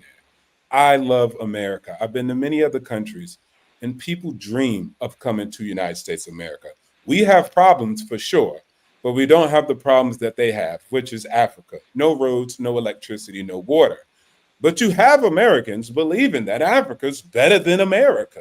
You have Americans believing living under the CCP is better than living under Biden or Trump. I don't like Biden too much, but it ain't worse than living underneath the CCP. And so we lost perspective. TikTok war is real. They have landslided us, China. And it's a lot of different factors. But again, I would say it's a lack of perspective. The red, white, and blue is an amazing country. Shout You outs to the next mentioned host. thank you. You mentioned the slave to the 9 to 5. Would you say the whole quiet quitting trend kind of piled in on that concept? Because I know that that was big, especially a couple of years Yeah, ago, where it's like, no, I do 9 to 5. There's nothing extra. I don't owe you. That's yeah. outside of my scope of work. Do you think that that kind of bleeds into that idea of I'm not your slave. I'm simply just an employee here from 9 to 5. I come in, I do my job, I go home. Yeah, that goes with the comfort crisis. And then that's Mhm. kind of along with the other person who wrote, Sean, I believe his name was, he wrote in the post, when he was saying post scarcity, what he's saying is people actually believe in America, housing is a human right. They believe Mhm. Wi Fi comes from the ecosystem. Like there is no internet and infrastructure. They just believe it comes from nature. So that should be a human right. And so if you look at it on its face value, let's even go back to our nostalgia area of the 1950s. People forget that those people had to survive World War II. So it wasn't fun. Like I don't want to go back to 1990 when people told me, go to war, go fight with Germany, and maybe you could come back and have a good wife. I got to go to war. So it was a lot of struggle those people went through. But what I'm trying Mm. to say is people believe now that housing's a human right, electricity is a human right. And so that's what they mean by post scarcity. They believe that, hey, I'm an American citizen. I was born out of my mom and dad. So thus, therefore, you owe me electricity, food, and all the essentials. I So that's see. that post scarcity that they believe in. I see. I'm glad somebody like really was able to knock that one home. Ant, is your mic working now? Do we got Is you? it working now? Yay! Yes, we do. All Fantastic. right, your thoughts to the panel, and then I'm going to open up the floor after that. Okay, Go okay. ahead. I'll try, although I feel like obstacles, A's, and Carnal kind of covered the stuff I was going to cover. Mhm. I was going to get to the post scarcity thing. I think most people don't understand what scarcity means in an economic sense. That is, it's a resource for which decisions must be made. If something is freely available, it's not a scarce resource. But if it's not, then it is. It has nothing to do with how abundant the resource is. Well, Mhm. it kind of does. But something has to be so abundant that there's no way to track who's like, for example, the air we breathe, water. I'm not talking about like out of your faucet or something. I'm talking just ocean. Nobody's going to charge you if you go take a cup of water out of the ocean or out of a lake, for example. But potable water, drinking water, obviously is a scarce resource because it requires labor to make it drinkable and to deliver it to you. So I have a problem with anybody who says post scarcity because there's never going to be a situation where resources aren't scarce. If for nothing else, time is a resource and that will always be scarce until we are immortal, which I don't believe is possible. I think I've had enough time. I'll stop there and bring up other stuff later as it comes up. Thank you so much. That's fair. And Tom Carpenter's. Oh, I'll let you respond in just a sec. Tom Carpenter says, "Be good, panel." What am I thinking? Yeah, usually they get pretty cantankerous here. And Tom also supplementing at number 6 on the Dono Go. Thank you so kindly. Everyone should follow Tom's lead. He's a wonderful leader. You should follow him and do as he does. And Lawyer Chick sending in the big 5 just to say hello to everybody. All right. So far I've assessed that Clay, you are the Robin Hood for the poor. I think that that's the angle that you're coming from, but I think most people might Yes. actually be disagreeable to a strong degree, and you're also advocating that the poor don't have as many rights as the prisoners in that aspect based on that analogy. I'd like if anyone else would like to dive into that, and Mr. Fantastic, if there's any particular points here that you would like to chime in on, I'd love to hear it. No, we can start. My bad, Swan. So, yeah, we can start there. We can start with that one. So yeah, I was actually looking at today because I was making that a point. When people get out of jail or stay out of jail or prison or whatnot, what have you, or probation, one of the things that's mandatory for them is to work. So they have in the process of probation and being under these, parole and things, they have to work. So that's something that a lot of these welfare abusers, don't do. So if a person that's a criminal, right, is being forced to do it, so on and so forth, I think it kind of counterbalances what he's saying. And I know he didn't make the slavery argument, so I forget who did, but nah, you definitely have way better options than a person that's making, I think, a cap of 35 cents a day, depending on the states, for whatever time that they're incarcerated. So, and like I said, that's just something as to where it's fundamentally just not true. And I think it gets to the point of where, not speaking about you specifically, but that's the poor mindset I was alluding to earlier, as to where they're told and they're taught that, oh well, I can't do this and I can't do that because of, well, again, there, a lot of these people, self-made millionaires, say they at one point in time they were homeless. So I just think there needs to be, I guess, a better message put out there so that people are more encouraged. And to get back to the point like Obstacles was making, America is great. You literally have people that can't speak the language, that come from third world countries, no running water, and they end up being extremely, extremely wealthy. So if they can do it, you definitely can do it as an American. I would Uh, argue with. Sorry, Sarah. no, Evan had kind of Oh. talked up. I wanted to hand it back over to him Sure. if he wanted, and then back to you, Beth. Thanks. I was going to bring it to like the original topic, but Beth, if you have something to respond on like the specific Sure. job, and you can talk. I was just going to say, I think it's really the main war that we need to start fighting is against entitlement and instant gratification. I think that those two things have become so prevalent in this country that nobody understands accountability or how to work for something or how to just, make things happen. I mean, I grew up my family was always poor, and guess what? We always had a garden, you know. Where your churches help take care of stuff. Right. It's not like nobody owes us anything, even if you're poor. Just saying. It's like spoiled children. Like Yes. everything that they do is like spoiled children. Like it's like the kid that grows up in the nicest house, which is the United States, but like whines because they don't have the pony. Like that's exactly what you're dealing with. And that's why they always have an emotional response. Like you have to treat them like children, actually. It's the only way to deal with, but that's what you're describing. So, I mean, how do we get away from that? How do we, because to me, it's the teach a man to fish, he'll be fed forever. Give a man a fish, he'll be fed for a day. Let How the do food we, stamps go out. Let the food stamps run out and just let nature take its course. I More would. than That's that, not wise. Mhm. That's not wise. Okay, Better- so But why should better we than just that, pay like- for it? Someone's paying. It's not free. You're just shifting the cost. So like Well, you said wait. earlier, Americans that get up, I have to get up in the morning and go to work at 6 a.m. Why do I have to pay for it? Why should I pay for it? So it's a here's the protection. it's like But I why said. why do I have to? I just said it. Like It's a I have to protection. wake up and go to work and I have to pay for someone else that doesn't?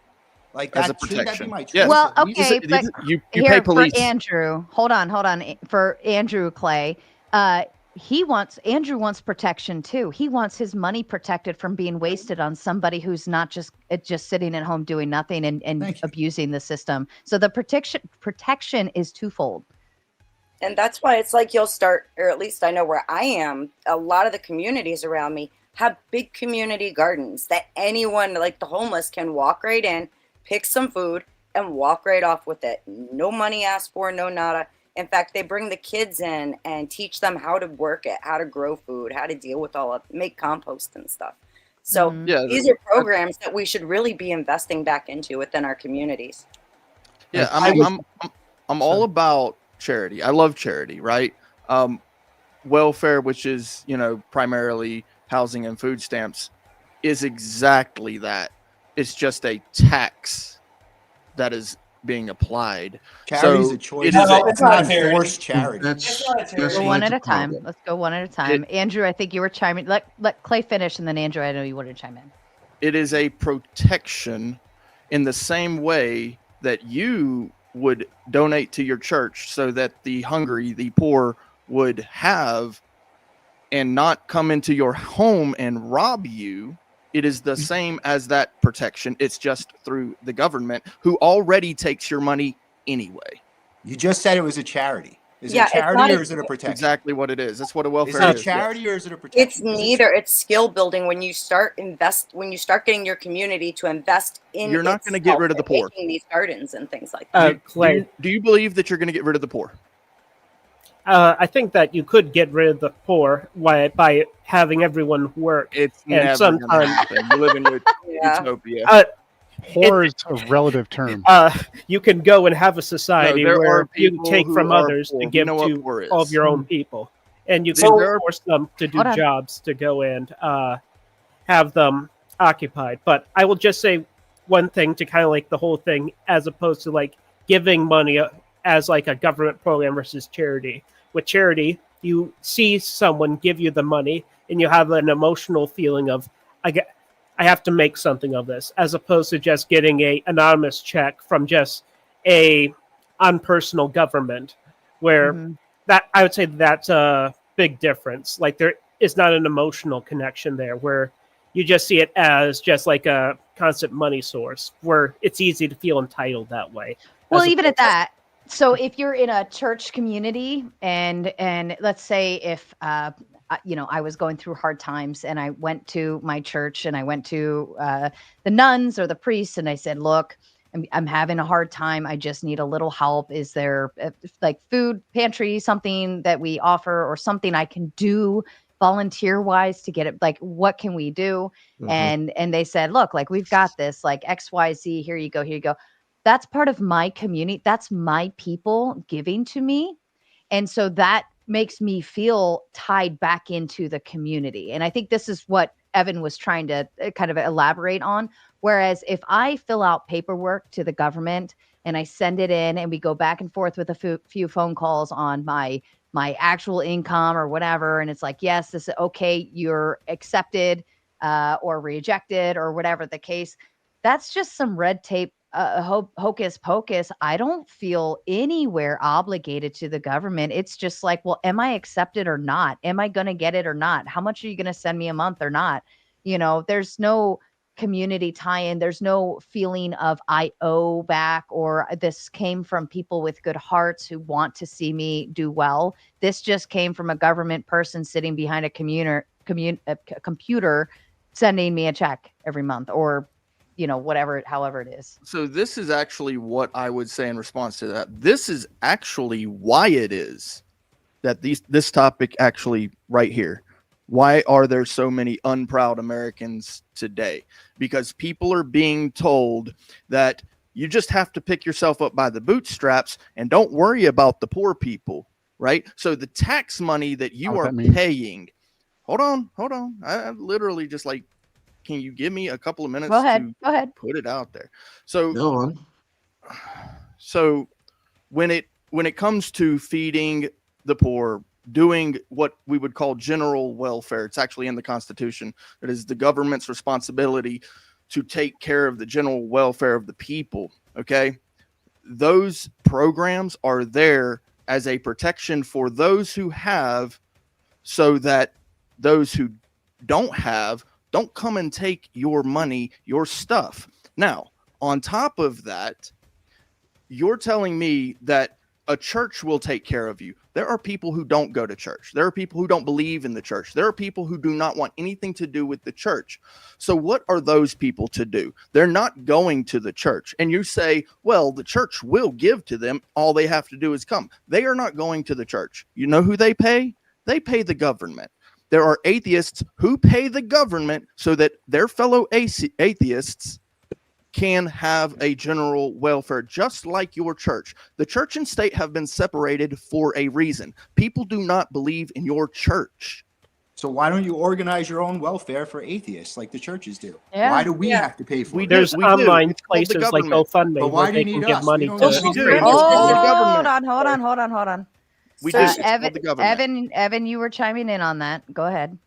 I was just saying, like, there's online websites like GoFundMe and other places where people who aren't necessarily religious or anything like that can give money to strangers directly. And there's PayPal and stuff like that where those sort of organizations can happen. And I'd say that is like a different thing. But churches, the main reason that they are around to give charity is they are long established and it's part of their doctrine. And if people are too proud to go and accept from that choice, then that is their choice. Just like how they don't need to go and believe in it. So they're too proud to go and accept from the church, but they're proud Americans. This is exactly my point, right? So you're telling me that these people who are proud Americans have to go to your church so they can be so they won't be too proud, right? Well, what's the? This is I the just got a exact quick opposite question. of the conversation. Go ahead, Mr. Well, I just got a quick question. So, is the contingency the religious aspect of it, or it being a church? Because my understanding, most food banks, you don't have to be affiliated with a church at all. Anybody is open to any and every one. So, I mean, if the food bank just happens to be a church, why is that a point of contention if you need to eat? Because the church, okay, there's food that the church gets, okay, and it's old food, right? And so you're expecting that these people who are going to go get the welfare that you say is the only option for them to go get stale food that the church has basically had in their pantry for a year. And then on top of that, where are you making these claims from? Hold on. Because I've been there. Hold on. I've been there. Look, I have been there. Hold I on. probably have I old. want to give a so- big shout I'll out to ask next. Angry Man. Welcome back, my friend. If you're welcome to take on the panel if you'd like. I'd love to have you. And Tom also making number 7 of the donos. Angry Man making number 8. Please feel free to donate all of your money. It's much prettier sitting in my back pocket than yours. So please feel free to do so to finish that dono goal. Okay. Can I throw in- Let me make one thing clear. Clay is probably the odd man out on this panel at this time. When Duck comes up here, Duck will be an odd man out too. So let's make sure we're at least mindful that it's like 9 against 1. So let's be mindful of that when it comes to talking time. But yeah, go ahead, Beth, chime in. real quick? So one, social services is not supposed to be like the full payment. You know, it's not going to cover 100% of the bill ever. 2, you're right. There's going to be some bits and pieces, especially within some food banks, that is close to expiration. That's just how it is because unfortunately, that is what the grocery stores tend to send over to the food banks. However, not all of it is that. I mean, God, you can pick up some that's, a year or so out, and beggars can't be choosers, like he said. And then on top of it, in the smaller communities, you get hunters who donate their kill, like venison and stuff, to the food banks. So they're getting fresh, good local meat. And all this is good. So I want to point this out too. I'm not an atheist. I'm a believer in God. And I know I you find are. it very interesting that fellow believers are saying to me that we shouldn't feed the poor. That's not what I'm saying. Clay, I That want to is respond to what that. you are saying to me. No one- We should no not take our tax That's not what dollars we're that saying. the That's not government what I has said at already all. taken from us. Hold on. Can I Yeah. we Can I? No, we have But fellow that's- believers. You're lying, Hello. Clay. You're Hi. lying. Who? You're lying. We No, but that's not what we're we saying. We're have saying fellow we could believers spend the among money us. better. Listen, We could listen. spend it Hold better. on. Hold on. I'm just All trying right. to say one thing. I'm just trying Go to ahead, respond. Andrew. Go one ahead, time. Andrew. Yeah, we could spend. We're not saying we shouldn't feed the poor. That's a straw man of our argument. Like that's not what we're saying. We're That's saying exactly what we you're could saying. do a better Hold job. on, Clay. We could do a better job. Who's going to do a better job of managing your money, you or the government? If I give a man Who's going to do a better job of managing your money, you or the government? Clay, let me ask you, do you really believe the government is the only way to help people to send our money to these corrupt maniacs in Washington who constantly Crazy. get everything wrong, You're muted, Clay. lie to us? you guys have a Clay, conversation between yourselves because you can't fucking wait for me to fucking respond. Hold on, Clay. I know, like everybody wants to kind of add in their terms, and then we'll hand it back to you. Ant, were you done, or was that A or Ant? Yeah, I just No, want Clay. to ask him why he has it in his mind that only the government can help people. That's basically my question. I don't have that think in my that's a good mind. question. Clay, would you still recommend for anyone? I know that you're kind of in the atheist realm of the concept, right? Instead of going to church and building on community, but why would you prefer the government help over the church community, Because I recognize or a community just on its own, like a neighborhood of some sort, pitching in to help a neighbor? I'm all about that. I'm all about working locally, right? And I've never said that we shouldn't have the churches do. I've always said that the churches should do more. The problem is that they're not. The government comes in where the church is not doing. This is why we pay the government.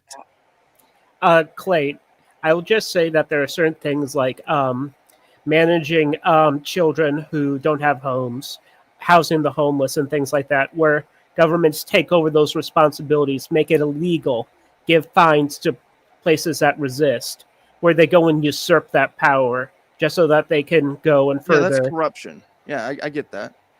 And that's why I say that's why churches churches may not overstep No, the because they churches don't are want to corrupt upset too. the government. The churches are corrupt Obstacles. too. Did you want to add into that? Yeah, shout out to you, Clay. I'm not actually against you neither, Clay. I'm just in the middle, actually, because I don't like it. Let me be quite honest with you, Clay. I don't think I should pay for them. I don't care. But I do know what you said. I don't think that nobody acknowledged your point. It is a protection for myself. Because if there's too many poor people and if history shows me that they'll just take us and take over and rob us of everything. So that's a real reality that I understand. And so the negotiation begins, right? And I don't think anybody's objective on this panel to say, I don't care about the homeless. I ain't paying for them at all. They're just wanting to have like, okay, where's our money going? All right, who is this a freeloader? If it is, get out of line. And I don't think, Clay, you like that neither. You don't want no freeloaders bumming on the program, and then that's taken away from what your point is. So I think we're getting lost in just the minutia, but that's negotiations, right? We're supposed to be figuring out, hey, where is this gone too crazy? But if we do look at the government, a lot of the budget is allocated to social programs. Now, if we're making an argument that it should be more, cool, we can engage in a contract and a negotiation. But let us not get lost. We all want to help. Nobody's up here like a minion like me saying, forget all of that. But the reason I say, okay, let's pay them is because I do realize I got to pay for my protection. They're going to come get me. Yeah. So, And Yeah. A Thank you. Philosophy would like to make his exit, and I've got Angry Man hanging backstage. I'm going to go ahead and let him skip the line if you guys don't mind back there. Go ahead and give us your final thoughts, and I'll let you exit the panel. Yeah, so I just said I would leave on the condition I get 2 minutes to kind of state my thoughts. Yeah, I appreciate where Clay's coming from, but unfortunately, it comes from a long line of bad socialist ideas. I think the underlying premise is that if you're not sending your money to these corrupt government officials, then there's no other way to help people. No, there's lots of other ways to help people. There's way better ways of helping people. What socialism is it's basically it's twofold. It's a way for corrupt politicians to buy votes from people who want to use the government to steal other people's money. That's the game. That's who Bernie Sanders and this guy in New York City. This is who all these socialists are. They're thieves, and they're not out there to help us. So take the money out of their hands, keep it in our hands. And I want to say something about the poor people. Everyone talks about how greedy and corrupt the rich are. Yes, they are greedy and corrupt. But you know what? A lot of times people are poor because of the choices they make in their own lives. Where's the social contract? What's the responsibility on their end? Should we be sending money to people who aren't making the right decisions in their own life? I say, let them face the consequences of their own actions. If they have to suffer, so be it. If somebody doesn't eat, break their plate. And I guess that's about it. Don't be a socialist. It's thievery and it's immoral. Okay, thank you. Bye. Thank you, A. Angry Man, hello. So glad to have you again. What's good, everybody? What How's it time going? in? Bring it to the panel. I know you got some heat. I'm trying to figure out who Clay is talking about. Who are you talking about in America that's poor? We don't have much. I mean, I believe there's like I mean, and it is subjective. It is, but the poor class is never going to go away. So, like to believe that there's nobody poor is that's not reality. The poor will never go away. Okay, but poor is subjective. Yeah, absolutely. So we're talking about poor in a first world country as opposed to poor in a third world country. Yeah, and that's fair. Yeah, so absolutely. the reason why I'm asking that is because many of the people that are being classified as poor are not really poor as much as they're just lazy and I've unwilling to take advantage of the opportunities that's right in front of them. Yeah, and it's not to encourage people to be lazy at all. So we live in a kingdom, right? And there's a kingdom next door. The kingdom next door to us is super poor. They're always fighting over their scraps. We live in the rich kingdom. And you and I, we sit at the big table, the king's table, right?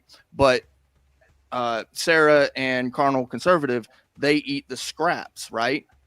It doesn't matter that we are the rich kingdom. What matters is that Sarah and Carnal conservative are also taken care of, so they don't come and snatch our steaks off of our plate. Oh, well, they're not going to come and snatch the steaks off of my plate because I'm going to dish out a healthy heaping of ass kicking. I'm not worried about that. Then you don't have a kingdom anymore. Yo, no, actually I do. No, that's the entire reason. That's the entire reason for you. No, I'm That's not the working for you. I'm gonna leave. that's the this entire kingdom reason. just you and You me. said what? No, I'm leaving. Hold on. You said you're not working for me. That's right. Oh, well, you don't have to. You'll just get beheaded. No, you'll be an angry man kingdom of one. No, I'll be an angry man kingdom of steal my kingdom because I have soldiers that are gonna give you a fresh ass kicking the moment you start preaching off of your soapbox. No, that's like, tyranny. Are we literally gonna pretend like we don't remember? Well, not remember. Are we gonna pretend like we don't know the history of the world? Yeah, you're acting like you don't. No, you're acting like you don't. Like, no, I'm telling you. Since when has a kingdom had to worry about not being king because some of the poor people didn't like him? The only time you'll see a king be usurped like that is whenever there's an uprising of soldiers, other soldiers that are willing to try to overthrow that king, and it doesn't always work then. Did we forget France? What about France? France is a bunch of punks. Like, bro, did you really just bring up the French? It was the poor who took that. Yeah, that hit. Yeah, because they're a bunch of pansies. Okay, name a country with hardcore soldiers that actually got taken over by the poor. Go. Hi, Russia. Hi, America. Hi, how you doing? It was the local elites that we create our own America. It wasn't the peasants. They weren't poor. It was an ordinary man who took this country away from the greatest navy in the world. It was the ordinary man. Yes. No, he wasn't poor. He wasn't a poor man. We're What are we talking about? He wasn't a poor man. It was the ordinary man. I didn't say poor. In that instance, it was the ordinary man. In order to start a revolution, we're not poor men, bro. Compared to Britain, America was broke. Yes. No, there was a lot of rich people that were there, like George Washington's estate. They were very rich. George Washington was a general. Hold on. John Adams' family was very, very rich. Like, and they had a lot of the founders. They had a king. Hold on. Before we get cantankerous, Evan, I didn't hear anything you said, and I know you are our resident historian. So if you could say it again, that'd be great. Thank you. All right. One George Washington, like the leader of the Continental Army, he was from a rich Virginia line of plantation owners, and he was a general before the Civil War, so he was a big deal. The Adams family that had John Adams become the second president, he was his family was incredibly rich, also plantation owners. Hamilton became he was someone who climbed up, but a lot of the founders, like, they either owned breweries, were plantation owners, were wealthy merchants, and they wanted more power for themselves in the colonies instead of having to go and pay a marginal tax to England. England was pretty benevolent with the colonies, and it was only Boston who was rowdy because Boston had a lot of Catholics, which were specifically Irish, who hated the crown. Are you proud to be an American, Evan? I am proud to be American because my family fought in the Revolutionary War and got land in Michigan. But I lived during the time, about I wouldn't have done that. Why would you suggest that those founders were only all about power? Because that's literally what you just said, that they were only seeking power, more power for themselves. More power and more does. More that's power. What everybody does. Not everybody. The power that he got from. Oh my God! Name somebody. Can I make one? Clay, please tell me. Please tell me, Clay. Please tell me. Oh my God! Did you? Which college did you go to, Clay? And what part of communism did they shove down your throat, bro? But I don't do communism either. I do recognize the social contract, though, which is this the Constitution sounds like of the United communism, States. bro. It's the social contract, the Constitution of the United States. Do you not appreciate that? I got to ask a question here. Well, actually, two Which of part them. of the Constitution are you talking about, bro? Clay, why are you the welfare conflating clause, the poverty general with welfare poverty? clause? Why are you conflating? Sorry, Beth. It's okay. I'm asking, why are you conflating the idea that people who are possibly in poverty are going to become thieves?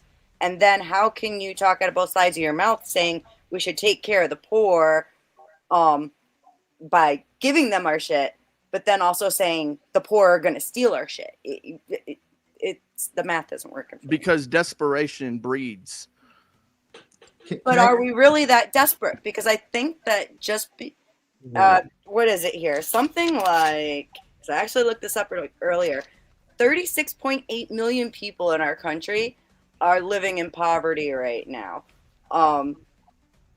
There's something like over, oh god, it's like 13%. It's like it's like around 40 million on average, right? Yeah. So the problem with it, and I'm shout out to Angry Man, that's what I was saying.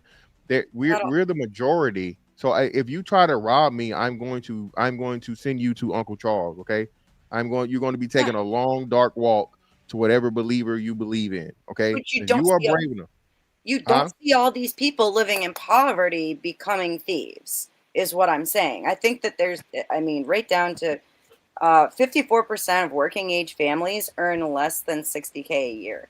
And they make it work. A lot of them make it work. I think. Well, that's not considered the poverty line, though. And Well, if no, everyone that's can not- hold for just a moment, Evan would like to make his exit from the panel, so we're just going to give him a minute for his final statements. All right. I'll just say, like on the original topic, when it comes to Americans, I think most Americans are proud of their country, and in that sort of sense, like America is one of the most preeminent powers in the world, and that gives us a certain prestige. So when American tourists go somewhere, they're like, "Oh, great! There's an American tourist. They're going to spend money," so they treat them nicer, and they go and they say that they like the country. And there's a lot of people that do like the country. Like, besides Israel, I think America's the second most country that has countries that just go and sings its praises, because either they were rebuilt by it, or they are just infatuated with the culture. And I will say, kind of like with the thing coming from like American entitlement within regards to like the financial aspect, I'd say it's just like this is the end product of the consumerism marketing of trying to make people comfortable, trying to keep up with the Joneses. It gives you a sense of entitlement that I need to have what my neighbor has, and it needs to be better. I need to be comfortable. I need to not do as much. And that sense of not going and doing the work yourself kind of makes it so we don't have pride in our work, and that causes a lot of issues. So I'd say that are my general thoughts. I can definitely see where Mr. Fantastic has came along with, especially with the political and dating dynamics, where that can certainly blind like us from like the personal level of not being proud, not being an out-and-out patriot. But I think compared to other nations, Americans are very chauvinistic, which I think is a good thing, and very proud of our nation. Like, look at the Olympics or our local sports teams, and you'll see how much you're proud of where you are. But all right. Have a good night, everyone. Thank you, Evan. I love having Evan on. He's such a sweetheart and always in with the historical drops. I love it. Okay, I did interrupt.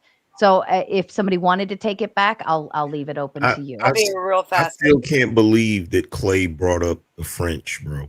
The French are like the Jar Jar Binks country of the world, bro. Like the French. Cool like seriously, that's a cool quip. Yeah, I mean it's great, awesome. I wanted to clarify real quick. I wasn't meaning to say that 60K is below the poverty line, but for a family, like we hear a lot about, you need to make X amount to be comfortable. And 60K for a family is typically, there's a lot of people in our country who look at that and they're like, how can you be comfortable on that? Well, people do it on a lot less without resorting to thievery.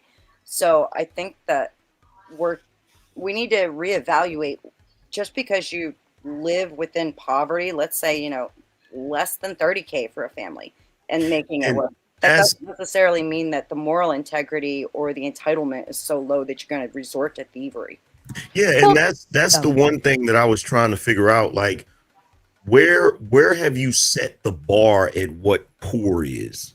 Because on one hand, you're saying poverty, and in the other hand, you're saying poor, which is not necessarily the same thing.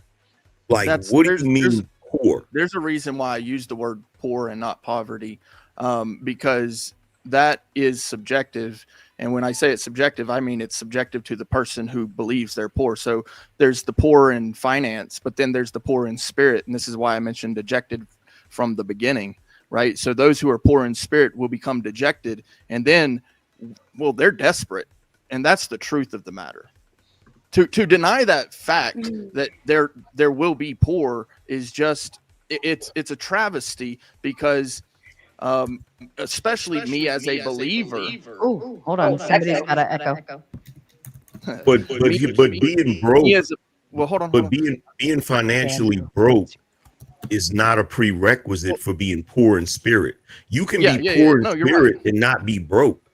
Yeah, but then that's what dejected becomes, right? So or it becomes dejected. So that's why I, as a believer in the Word of God, I really understand that it is my duty to continue to feed the poor. This is just a naturality of my belief. So when I say, okay, well, the churches ain't really doing it, but the government does have a program for that. Why would I take that away? It is part of my spiritual nature to want the poor to be fed, regardless of whether it's finance. Because charity is supposed, look, here's the thing. Charity is supposed to be voluntary. When you're doing a charitable act, you're doing it because you want to do it. Taking money from people to give to other people is not charity, it's thievery. Okay. And not just that, by but a different name. You made a criticism about food banks. If people are getting that desperate, they're going to take that. At least I would hope they would take that before they resort to the desperation. I don't disagree. No, I don't disagree with that. Your plate.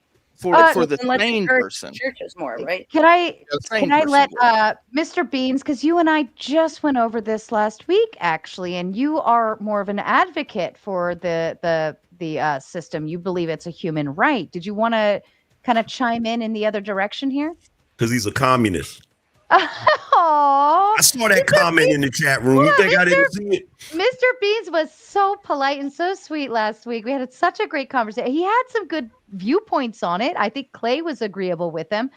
Go ahead, Mr. Beans. I know you got some thoughts. Well, first of all, I have to say something that I don't really want to have to say, but I'm going to have to do it for the next couple of days. I did some research and I found out that I've been saying something that was completely incorrect. And because I'm not an asshole, I'm going to acknowledge it. Previously, I have been stating that nobody's actual income taxes goes towards the welfare system, but it actually does. I didn't understand transfer payments. Transfer payments are literally social programs like Medicaid, welfare, and things like that. So when the statement says that none of the, or that 2/3 of the income tax goes towards waste and transfer programs, that's what it was talking about. So I have to retract that statement. I'm gonna do it on the next couple of shows that I go to. However, Beans, I will wait. You can't say but, Beans. You gotta let it go. Let it ride. Hold on. Let him finish. Beans, I want my apology. So yeah, probably only because you are who you are. It'll be in the mail.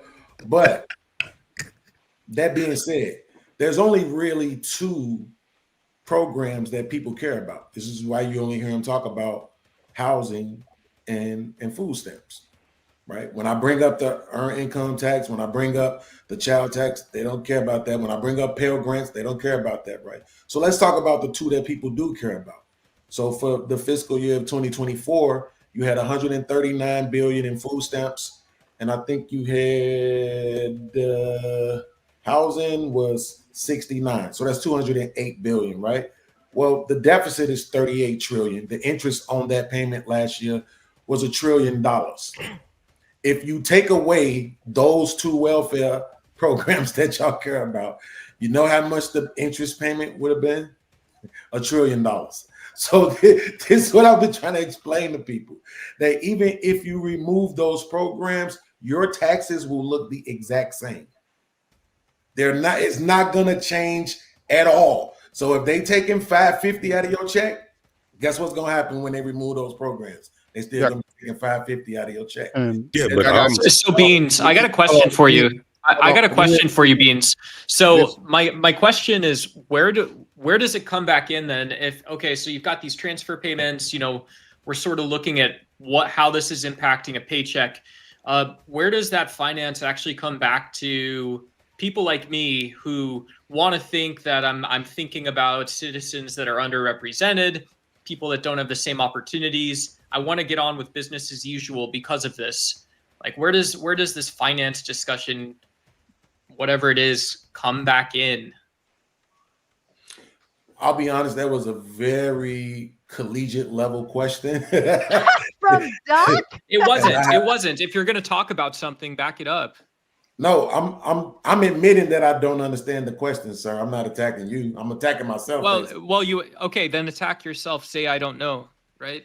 I just did. It's not a collegiate question. Hold on. It's not a collegiate question. Hold you on, don't know. Doc. There's a big difference there. Doc, hold on. I didn't answer it. We don't I need to understand attack it either. him. He said he admitted that he didn't understand what you said. So either layman's terms it, or we can see if anyone else has an answer to it. Okay, so if Donald Trump is talking, because he's really good at talking to the American people on his microphone. If Donald Trump is talking to us, what does he say about welfare payments or social safety net payments that brings the money down to the level that people can have a conversation about it? Because I too don't know. I don't know what a transfer payment is. I don't know any of that stuff. Yeah, to be honest, man, I really don't know. I just think right now for some reason or another, and I don't really want to get into the politics of things, so I won't go there. But for whatever reason, the country is in real divisive right now because welfare is not hurting anybody. It's not hurting anybody. It's not affecting paychecks like you think it is. Yeah, it's really not doing what people think it's doing. And here's the thing about it. Even if it's having a negative effect, like maintaining poor people, that's a benefit to the country. It's not a disservice to the country because the more money more people make, that causes inflation. Things will skyrocket. Things will get out of control. So let me say, let him finish. We keep telling people that 6 figures is the mark. But if 6 figures becomes the median income, then a gallon of milk will be $47. So making more money is not. I already know that. I already know that though, Beans, because and the reason I know that is because I go grocery shopping. What I don't know is what it's like for people to live in fear that their SNAP benefits are going to end, or wondering, why Sean Hannity on Fox News is hosting the guy that is promoting this in some purple state, turn the tide sort of, save America sort of election. Like, I don't understand the social political stuff about that question. Yeah. Then just say you don't understand and we can move on and somebody else can say something. That's fair. Got it. Actually, I don't understand, Angry Man. Sasquatch, could you? The reason. Go ahead, Angry Man, and then I'll hand it off. My fault. Okay. Go ahead, sir. I was going to let Sasquatch if he wanted to add anything new to the panel, but if you had a thought that you wanted to add in for Doc, I want to let you finish. I was just going to say that the reason why the country is divisive is simply because the Democrats wanted it to be divisive. Point blank, period. They've been pushing a narrative of divisiveness ever since Donald Trump got elected, the same way they did when he first got elected. Because if they weren't pushing that narrative, it is just like Rome in the Colosseum. People would go back to watching TV and being distracted with their lives. They wouldn't care about politics right now if it weren't for the mainstream media making them care about politics with all of the fear tactics and all of that. And just for the record, Beans, I'm not one of the people that only talk about that program. I'm talking about all of the programs that they overtax the American people to pay for. That's money they send overseas to all of the different countries. Is all of this ridiculous bloat that is the bill is at the foot of the taxpayer in America. It's ridiculous. So let me say this real quick before we move on. So to Bean's point about what would change, what would nothing would change for your taxes. No, nothing would change for the taxes, but a lot would change to where the money's being allocated to and where it's going. That's what people is bothered with. Okay, you know how we talk about the infrastructure. We have one of the worst electrical grids in the country. I mean, the world. I'm sorry, for as much as strain we have and as much electricity we take up. Taking all that money or a certain portion of that money reallocating it in other places to be spent on versus those government programs would do a major thing. Everybody complains about the roads. Everybody complains about infrastructure.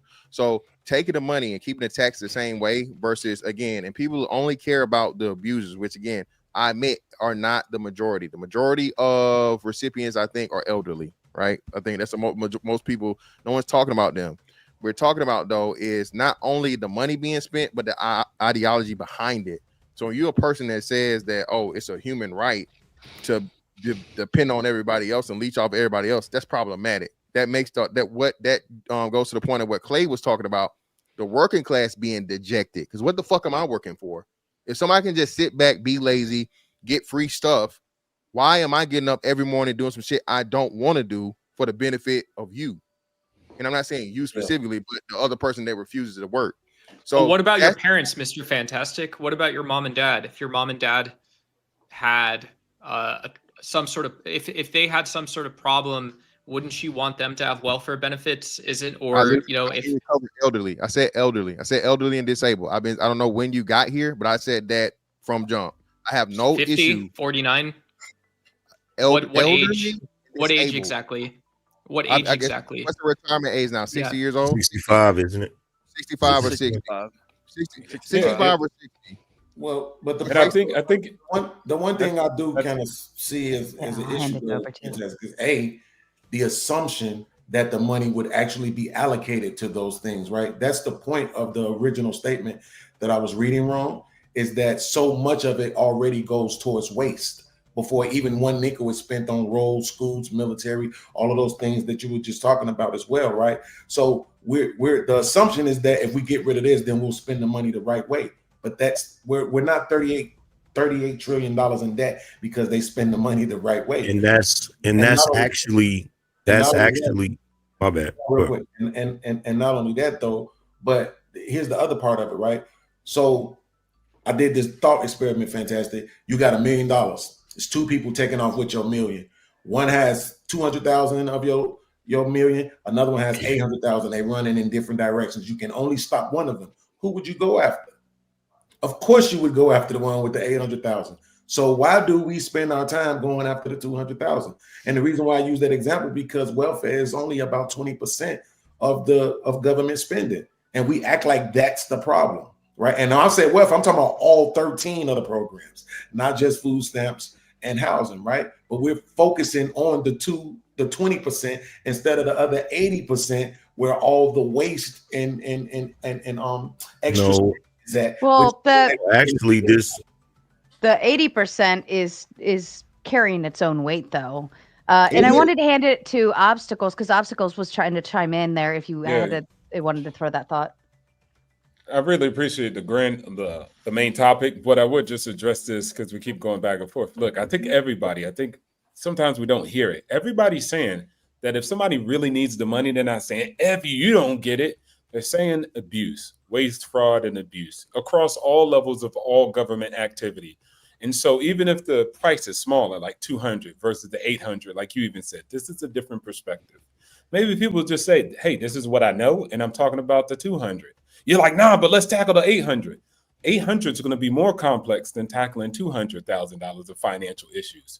So if you can't even get in order 200 and say, okay, it's 200 versus trying to get together 800, they're both hard things to figure out. So I think we're just trying to work through it, trying to figure it out. But I don't think nobody's saying if somebody actually needs the help legitimately, they don't want to provide it. America across the board it sends out the most money in the world on their own, not even counting what the government does. Americans allocate the most money that they can to help people out of all countries and all nations. The statistics have been shown.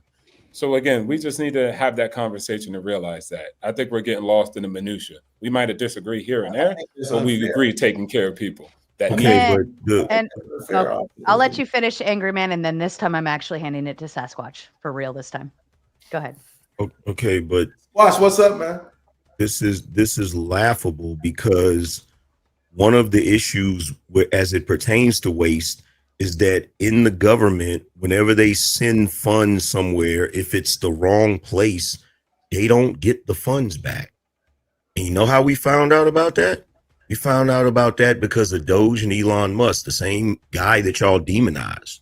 So why would we care about why have a conversation about waste if the moment you get an administration that actually wants to audit the government and look into where the waste is going, you demonize the guy and try to destroy his freaking company because he's trying to figure out where the waste went. Who did that?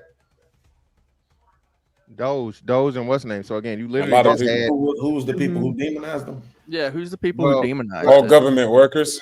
demonized what's name? Well, no, yeah, I'll go after the Squatch guy. Squatch got to go, and then I'll go after him. Go ahead, Squatch. Did you have something to add in? I mean, I came in to address the actual topic on the prompt, and I'd like to start with that. Sure. If you'll go back and watch some of the Yuri Bezmenov interviews, you'll discover exactly what happened to America.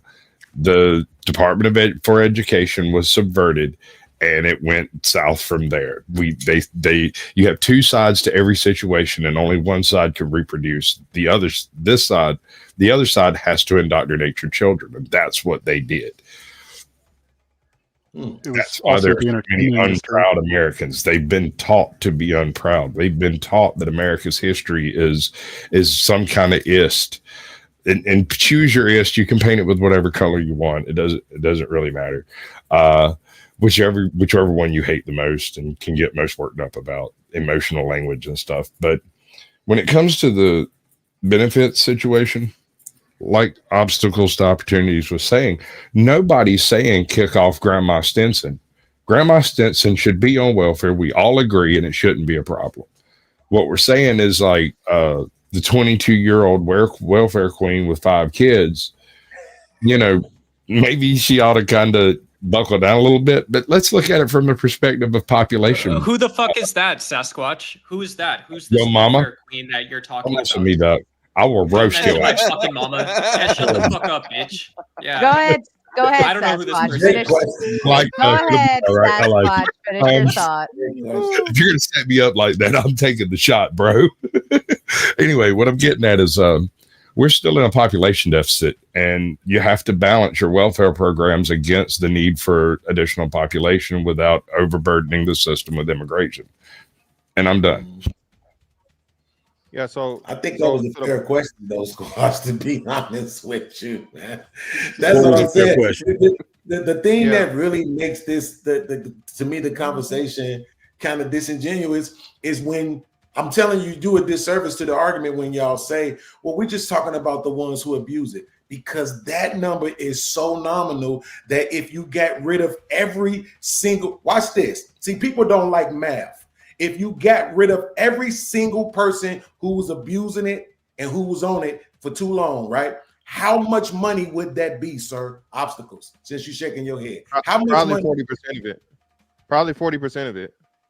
40% of the money. 40% of what? The budget? Well, the math can I doesn't throw see it back at you though? But Right? if these people, hold on, if these people were actually active employees and harnessing income tax, we'd actually have more put back into the system than being brought out. So they're a drain on our ecosystem. They're not putting back into it. But again, Sarah, If they were, but see, if they were employed, like they would be getting the like more people would be putting into the pot versus taking out of it. Sarah, again, that's wishful thinking, right? The problem is that we make it seem like, oh, if it wasn't for welfare, these people would be Elon Musk. No, it's a reason why they in the position that they in. And it ain't the welfare. That's just who they are. They were never going to be these overachievers anyway, right? But opportunity is there. No, but wait, do me a favor. Don't run from the math obstacles. If we got rid of all of the people abusing it, what's the dollar amount? How much is that yearly? I'm not going to do You your asking me, or is it? Yes, you're the only one on the panel named obstacles. Well, whatever you said, because you said 200, right? So when you said the 20% No, versus I 80%, said 208 okay, go ahead. billion was the total number for Okay, so housing that's the and number. food stamps. So But whatever It number doesn't you everybody got, matter. abuses it. 20%, It 10%. So I'm doesn't saying, matter But what what, the Hold on, but exact what I'm hold, saying amount is hold, you're is. missing, hold on, hold Beans. on, hold on. This is why humans are very funny. You're keep going back, and there's some debate about us because we wanted to tackle a problem that's a smaller number. Okay, we tackle a problem. You know how you eat an elephant one bite at a time. So if we get No, the you don't. small target No, first, you don't. That okay, doesn't mean all right, anything. cool. Hold on, See, guys. see, Stop this with the this is humans, interjections. right? Go No, you ahead, So should Ash. what shut I'm the just fuck up. saying is, if somebody gets a small target first, and then we get the large target later, we done it. Now you're saying, well, let's get the large one first. Okay, we get it. We get the large one first. People still want to get the small one. Let's just deal with the fraud and the waste and abuse, period, regardless of its oh, number. I know you saying it's not effective and efficient as targeting the large number 1st, but you see we're having contention off of that. So let's go where we can get the damn job done instead of going back and forth, which target we should hit first. That's right. all I'm saying.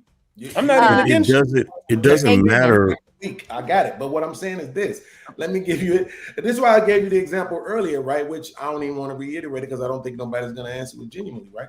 But you're saying if there's a fly on my arm and a and a bull raging at me, let me worry about the fly. Let me go out of my No, way to get this taking fly these off extreme. Hold on. the I raging think I bull. think And I'm Angry Man saying wanted to add it's into that easier after. to attack the fly. That's simple. That's nothing to do because all you're doing is just saying, well, we're just going to cut off people's benefits, and there's nothing they can actually do about it. But over here in this other area, there's real accountability. You're over here, you're going to really stop some people from pocketing money for real, and not no $200 in food stamps, right? But real money, real waste. Yes. Right? Yes. So, and I'm saying, y'all, it's easier for people to punch down. That's why you want to focus on 200 billion instead of the trillion. That makes no sense at all. None. That's Go that's ahead, Angry Man. that's a false equivalency because number one, it doesn't matter how much the amount is. If you got rid of the waste and fraud of people abusing the welfare system, it doesn't matter how much the amount is because that amount would be in the green instead of the red. That's the point. It would be in the green instead of the red. And saying that you don't want to handle the small issue first, you want to handle the big issue first. Giuliani literally cleaned up New York handling the small issues first. Broken window method. By attacking the smaller problems, he was able to clean up the damn city. So this idea that you don't want to attack that, it's really just making an excuse for it. And I've witnessed with my own two eyes. This is not me. I'm not some person that's some economist that's looking at our community through a microscope. I've been there and I watch as people abuse the system. And part of the reason it pisses me off is because coming up, ain't nobody give me shit. But I sat back and I watched as people abuse the system on a regular basis. And I'm the one, I'm standing in line. Me and my wife are standing in line back in the day buying groceries, and we're having to cut coupons and try to budget. And there's literally a chick in front of me whipping out an EBT card with a cart full of junk food, Hot Pockets and all types of goofy shit. And we're trying to figure out how we're going to get enough food to last the damn week on the money that we have. It's ridiculous. And when you say Then why don't you do that? Why don't you fix that? What is this non-JFK, ask not what your country can do for you, but what you can do for your country? You're going to complain about groceries and not do shit about it? Yeah, I'm going to complain about groceries because I'm going to complain about groceries because I have to eat to live. You fucking go to the church. asshole! Like, do you Go to the church? Get come the on this charity. show just angry? Do you have like a gerbil up your ass or something? Because every time you respond to somebody, you respond with yes, you. Me? Yeah, you. I agree, man. I don't think I do So that. hold on. Let me reset. I was the angry man. What about and let me do a couple super chats first, and then I will ask a question to the panel. Tom Carpenter says, new plan. The Raging Tomato goes nonprofit. Then we can all get tax deductions for our donations. If you are a content creator, your super chats are tax deductible, by the way. It's free advertisement. Tom Carpenter also says, just give yourself a huge salary as the nonprofit president. Not a bad idea. SKC says, if you get rid of welfare fraud, you also get rid of black market crime. It funds well. The criminal market costs a lot of money. Any thoughts on that one quickly? 1,000% correct. A lot of people selling food stamps. Yeah, but that don't exist, do it, Beans? And Tom Carpenter says with the big 20, forget rid of concept and enable/equip concept instead. Let's just do a simple thing. Require those on benefits without disability more than 6 months attend free GED course, college courses, etc. Child care during class. Mr. Beans, I think you spoke of this program though, and you said it was kind of like bullshit.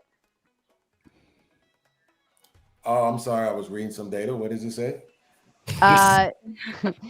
Require those on benefits without disability more than 6 months attend free GED course, college courses, etc. Child care during class, yada yada yada. Like basically, let's help you get back up on your feet. System to do what?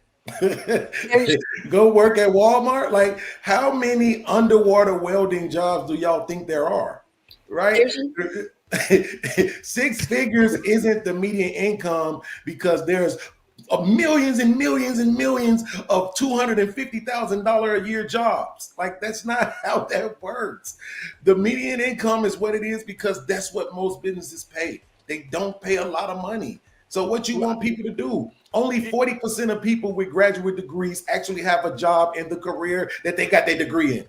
Now, in fairness, I do actually like just let people be content, bro. It's okay. What I'm saying is, and I'm so glad that Obstacle said this because it's going to prove my point, that people are crying over a teardrop. They're crying over a drop in the bucket. Some shit that don't even really matter to them at all, ain't affecting them in no way. They can't accept it because they need to punch. They need to be able to talk about. You know how much I pay in taxes? They're not gonna do that, right? No, we used to. I might offend the people who I want to sit next to. Right? We used to say that. These are just sick people. We used to say these are sick people who can't manage themselves. Hey, you guys remember those days? Doc.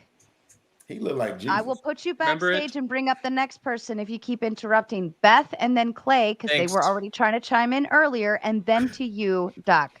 Beth, go ahead, please. Thank you, Sarah. We can actually make this even better and by promoting BOCES courses within our high schools. You know, like our high school, the school my kids went to offers welding in high school. They have their own auto lift on school grounds.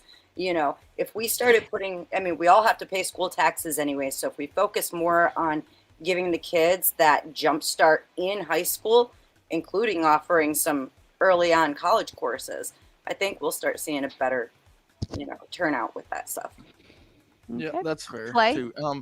Yeah, so in all fairness, this is a program that more or less does exist. Like, so with most states, I don't know about every state, most states do require you to go and put in applications, and then or they have schooling requirements, something. You have to do something in order to keep those benefits. And so but with that said, there's also the abuse. And so when we're talking about this situation, we are talking about the abusers. We're not talking let's bring it back to the actual issue, which is the abusers. And I like that Bean keeps bringing this up because it is a drop in the bucket. And I don't have a problem with attacking the drop in the bucket. I don't have a problem with that at all. I'm saying that you're not going to get rid of every like molecule of that drop either. So it is worth looking at. It's worth getting into, but don't take the whole bucket away either. Bro, I wouldn't care if it was a vapor of the drop in the bucket. It's my goddamn drop. If we can't catch the drop, I get to determine where that damn drop goes. This is bullshit, bro. No, And it's you're not talking just about, yours. Hey, hold on. This is And the you're fallacy right wait, here. you're talking about. You're sitting here talking about what was the thing you just said a second ago? You really believe there's no social contract, don't you? You believe it's your drop only. You said what? I'm not talking about everybody else's drop. I'm talking about my drop that contributed to the rest of the rest so of the get the fuck bucket. out of my country then. You said what? Get the fuck out of my country then. If you don't like the social contract, get the fuck out. It's that simple. But why? Let me hand it over. Hold on, because Duck was waiting. Duck was waiting patiently. I want to let him chime in real quick, and then we'll hand it back to Angry Man. Sorry, you gotta go. Duck, you're muted. Duck. There we go. Okay, so this is like one of the cases I agree a ton with Clay. I agree with Mr. Beans here, and the reason is we used to say that look, what Tom's doing in his very generous super chat. Tom, we dab on that, but what this is doing is solutioning something that either isn't a problem or it doesn't have a direct solution like you're talking about. And a lot of people see, Mr. Fantastic said, we all have Trump derangement syndrome too. And so this is the weird thing is, we should believe unemployment is like a complex sort of social, psychological, evolutionary thing. It's an economic thing. There's a lot of reason people decide to do different types of things. There's a lot of ways that they develop their own worldview and life philosophy around work and around, playing a role in a society. Those are intuitive things most people just understand. And so it's weird when we say that it makes common sense to have GED and college programs now in place. And, instead of saying this, we can just say, why don't we support the people that need to be supported because it is a small problem. I'm not a crazy person for thinking Donald Trump, the mid-tier real estate guy who invested in 3 asset classes, shouldn't be president. He's reckless. He's dangerous. He's leading us off a cliff. And I'm comfortable with the social safety net. And and Mrs. Angry Man in the background, no offense, he's got his little dolls. He's got his little studio set up. This is the reason that we don't have good conversations is because I'm crazy if I agree with Clay and Mr. Beans. I'm crazy if I want to have a conversation with Beth or Sarah. I'm not crazy for, whatever it is, kicking out all of the immigrants in the United States. That's a crazy idea. Welfare isn't. So how's it crazy? We're gonna let Mr. Angry Man cook for a couple minutes. I know he's got it. So first and foremost, great value, Charles Manson. Don't hate on my little collection. I'm an American and I'm free to do as I please. So don't hate on my collection. You feel me? I can't help it if you don't have any personality.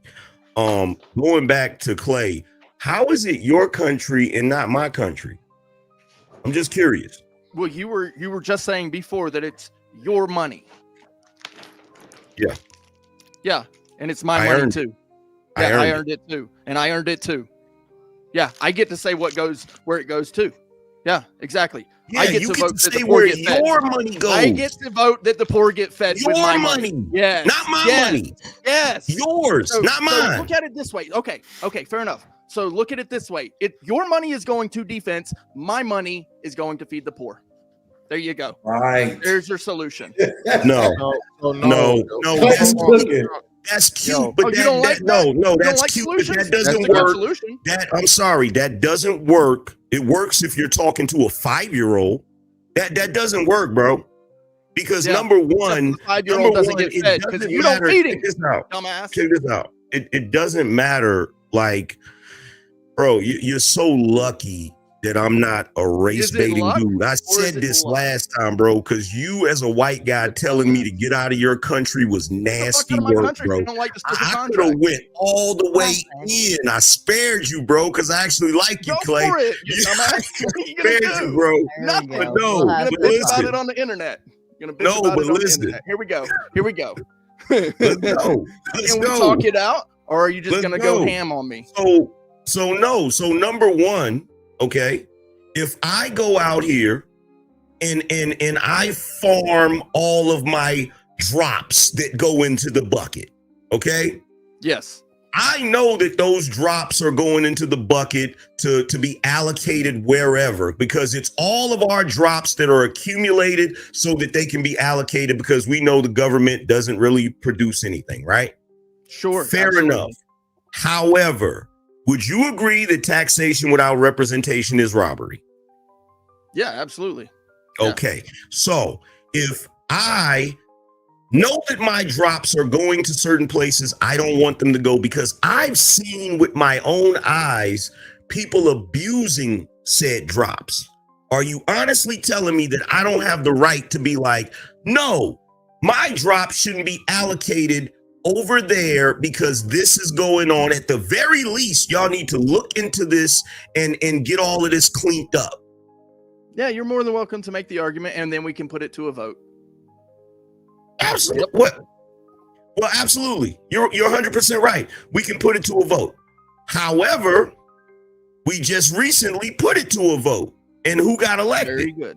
Yeah, very good. Yes. Who got elected? I don't have a problem with who got elected. So when he got elected, what's one of the main things he wanted to do? Well, cut a lot of spending. Yeah, I know that. Yeah, that's No, not a the problem. first thing he wanted to do is he wanted to bring somebody in so that he could see where all the drops were being allocated. I love it. I love it. Was he able to do that without any pushback? No, he was not. What No, he was the not guy able that he to do it brought in without it. demonized? He was. Absolutely. Okay, so guess what that means? That means that I, the American, because I was born here, just like you, Right. that went and farmed all of my little droplets and put them in. I said, hey, I'm voting for this guy because I want to make sure that the money I send out is going where it's supposed to go. And every person in this country that gave him hell and gave him pushback, is that not circumventing my vote and the will of the people? No, not at all. Everybody else has How? a voice as well. They have Everybody a else can voice, put but they their don't opinion. have the right. They have a voice, but if we elect someone to do a certain thing and that person was elected, they don't have the right to then usurp what he's trying to do if it's within the confines of the Constitution, right? And the law, right? Correct. Yes, as long as it's lawful. I agree. Yep. Then why are you giving me shit about Because my? I don't agree. Because I don't agree with taking the food away from the people. It's that simple. It's not a wise decision. And this is where the problem is. You're not taking food away. You know what you're taking away from a lot of the people that get this particular thing when we're talking about SNAP? You're taking away a luxury. You're taking away a privilege. You're not taking away a necessity in many cases. Okay. And that's the point. You're speaking about it as if, look, I said this earlier today. You guys are acting like the average person on SNAP benefits is sitting in a hovel with a freaking candle trying to keep warm, and there's a crust of bread in the cupboard. That's not what's going on, bro. You literally have people that go get food stamps simply because they don't want to spend money, cash money on food. yes, and I agree with that. That's waste, fraud, and abuse. Right. Yes. And I'm not That's what I got a problem with. Yeah, I'm not opposed to getting rid of that. So case by case, but not just cutting a whole bunch of this. So Can I make I'll give you another analogy. So there's a driver's license. So not everybody drives for business, right? But everybody wants to be able to drive, right? So should we take everybody's license away who wants to just drive for personal reasons? No, but driving is a privilege. Driver's license is a privilege as well. Well, you just said the benefit is a privilege as well, right? Yeah. Okay. So we're not going to just take people's privileges just because they want to have it for fun or for personal reasons. Privileges all the time when they do something incorrectly. When they break the law, right? You drunk drive, or you drive recklessly, or hell, sometimes you don't even got you could owe child support, and we take that privilege away from you. Exactly.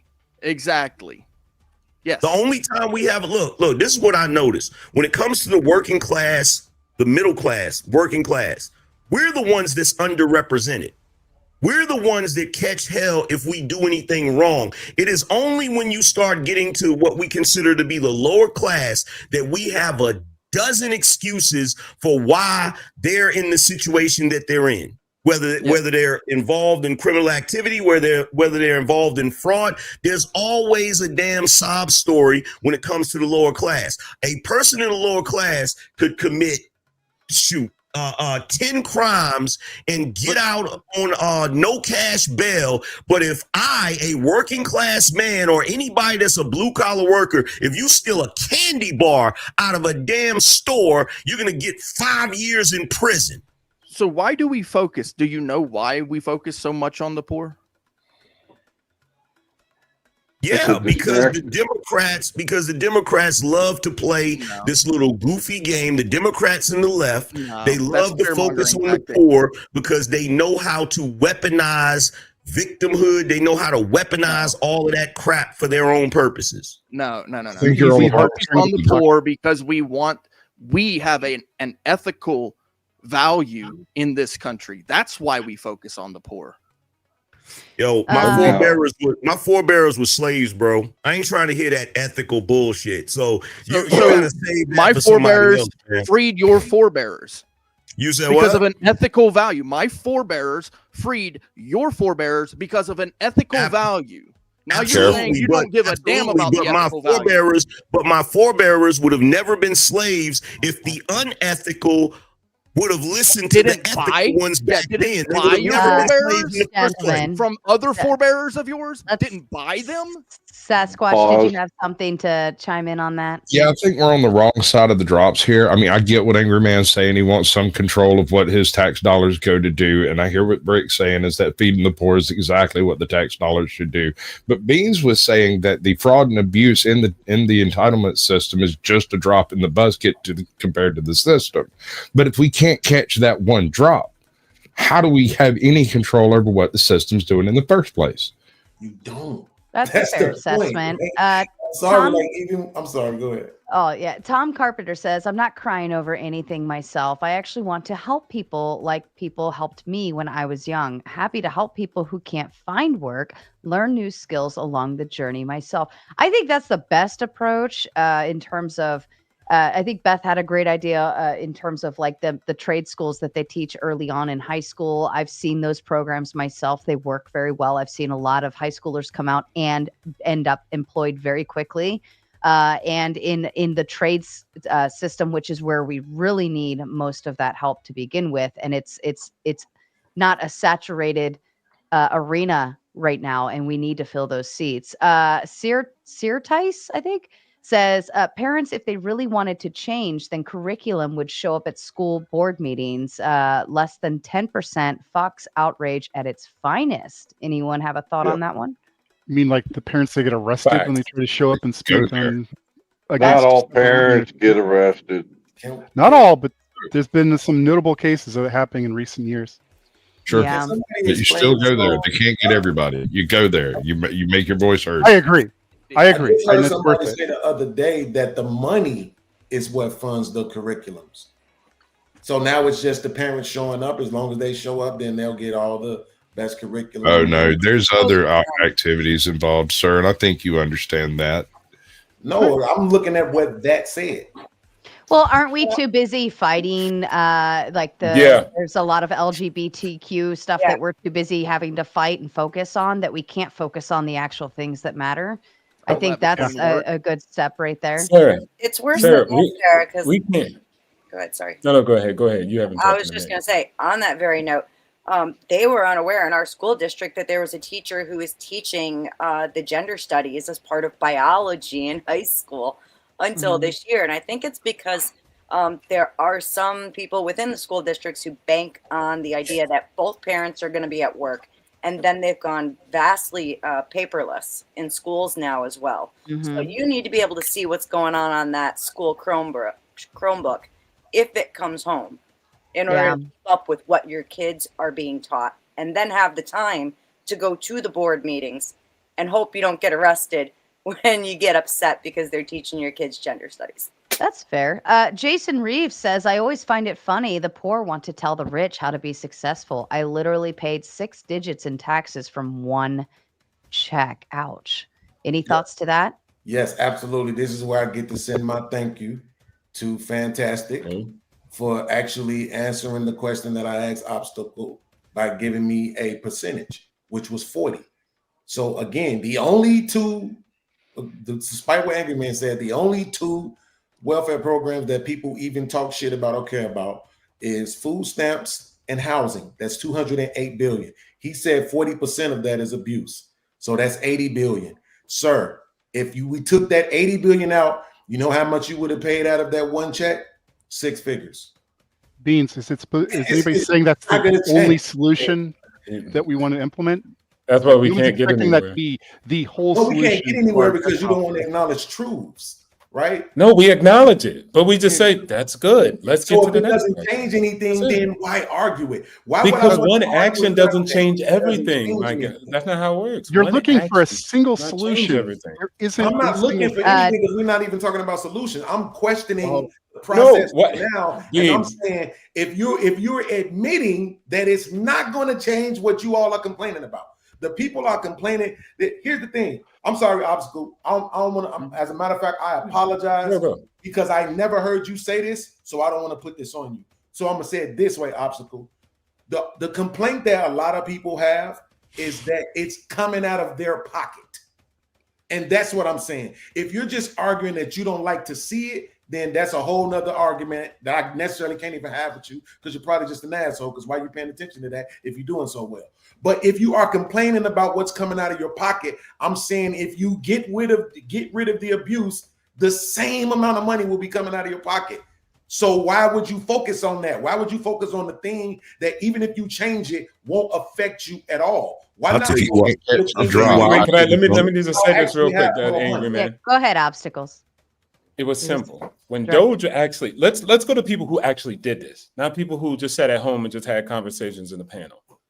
When actual Doge went out and did stuff like that, they targeted small numbers, and they target this one, and then they got this goal, and they got this goal, and it was guess what? It was rubbers in South Africa. It was handing out condoms over here. It was taking care of AIDS tests over here in this random country. Small little stuff. What is it? Lab rats. Whether they were going to be homosexual or not. They were targeting all these little small things. It wasn't a 500 billion and trillion out the gate. It was just this. And guess what happens? Let's count. 1 bean, 2 bean, 3 beans. And then at the end of the goal, they ended up with a large target, which is how much is Doge right now? They got it on a website where you can go see 300 billion or something like that, right? So that made a difference. But it was one small drop and bite at a time. It's complex. The government says, I hear you. You want, let's go to the 800. How about you go, Beans? You go get the 800 started, and then we'll go over here and get the 100 started. And then at the end of the day, we'll get rid of it. But guess what? All this whole time, everybody's been answering the solution. I must talk to the panel, through the panel. People have been offering, sign up for GDP. Go with GED, 6 months. Somebody else said, hey, I don't agree with it. Clay said, get out the country. You said, oh, no, that's stupid. People don't use college degrees. So every time somebody's at least trying to say, hey, there's my 2 cents. I think we can do some education. Somebody tell them, shut up. Clay tell them, get out the country. So it's like we can't get anywhere. You don't see that happening during this whole conversation? Well, no, we can get somewhere. What you're failing to acknowledge is that we all have. I'm failing. Approach. Yes, because here's what I'm saying. Okay, gotcha. Because here's what I'm saying. You're saying this. Here's the contention. You're on the side of get rid of it. I'm on the side of don't get rid of it. So yes, any answer or solution that you come up with to me can kiss my ass respectfully, because I don't. It's not important. It's $80 billion on a $38 trillion deficit. It's absolutely important. You hate math. That's it's why y'all won't acknowledge it. It's absolutely important because it's not just the money side. It's not just. Go ahead, Angry Man. Government spending on an annual basis. It's not just that side of it. And it's really funny how intellectually dishonest you're being, Beans. And you know it's not just one side of it. You know why it's not just that? It's not just that, because the entire welfare structure decimated the black community, decimated it. And it continues to instill a level of entitlement in black people that does not serve them well. When you have us engaging in that particular program, it gives us just enough to survive, but not enough to thrive. So you have a group of people that get a level of entitlement where they don't want to achieve. They don't want, because what you just say a few minutes ago, well, what are they going to do after that? What are they going to do? You've already made up your mind that a portion of people that receive these sort of benefits are going to be stuck in that same level. So they might as well mooch off of everybody else because they're not going to do nothing else. And that's where that mentality comes from. It comes from that whole welfare system. You don't get to make the argument that the welfare system decimated the black community. I absolutely do. It does. Well, I absolutely do. Okay, I'll tell you why. Because you and I absolutely have had these conversations as opposed to me and obstacles. And I know for a fact that when we talk about the drug game, you say that shit was a choice. So is this. So you don't get to blame this and say this decimated the black community. You have to say the choices that people made using it may have decimated the black community, but not the welfare system itself. Because I can point to other communities and say that it didn't decimate them, then that means there were choices that we made that participated in the decimation. That's a little bit of a leap. That's a little bit of a leap. And the reason why I say that is because when you're talking about people participating in the drug game, one could argue that a lot of those youth that were in the 80s wouldn't even been participating in the drug game had it not been for the welfare system that decimated the black community. Because first and foremost, by the time you get to the 80s, if you would have had more households that actually had fathers in the household, a lot of times they wouldn't have ended up being dope dealers. So yes, I can make the argument, because when you look at 1964, 1965, you look around the time they had the Voters' Rights Act, around the time they revamped the welfare system, you can literally see, you can watch as the black community is on an upward climb from Reconstruction all the way to the 1960s. By the time you get to the 70s, after the revamping of that welfare system,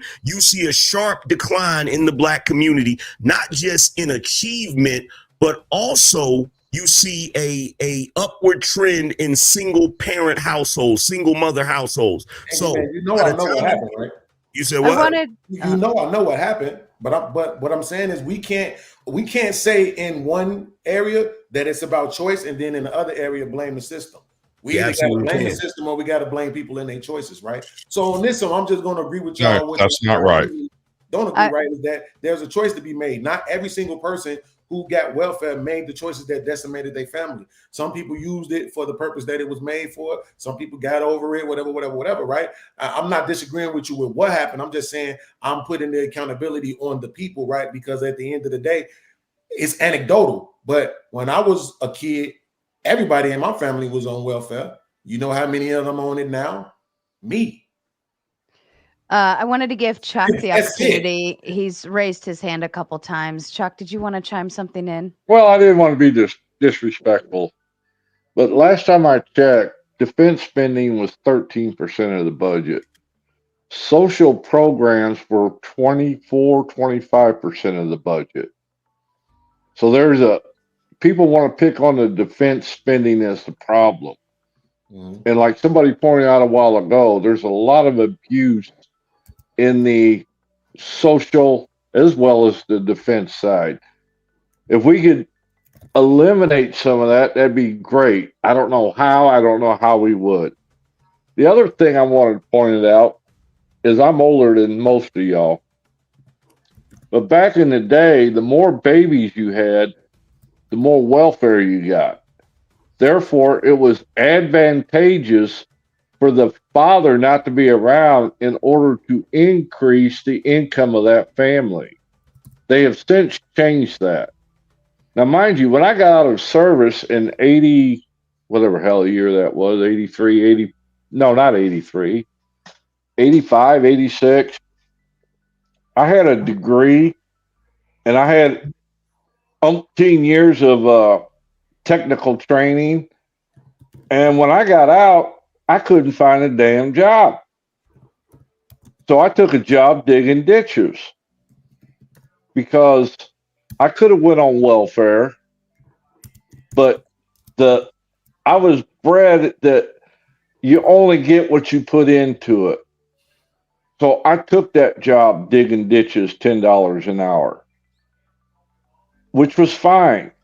And I had two kids at the time, and we managed. And I kept striving and building to make myself better. The last year that I worked, I was making. Go ahead. Oh, no, I was gonna say Oh, that I thought you actually had your finger up. that actually speaks to Mr. Fantastic's American Pride concept because it was like the American dream and we sold on it. Like hardworking father, two and a half kids and a dog and a white picket fence, right? Like, but you have to go through and earn it via the American dream. That's why people come here to the United States to earn that American dream. And I think you are the exact definition of what that is. Correct. And I remember a time when I was in the service. I was barely in.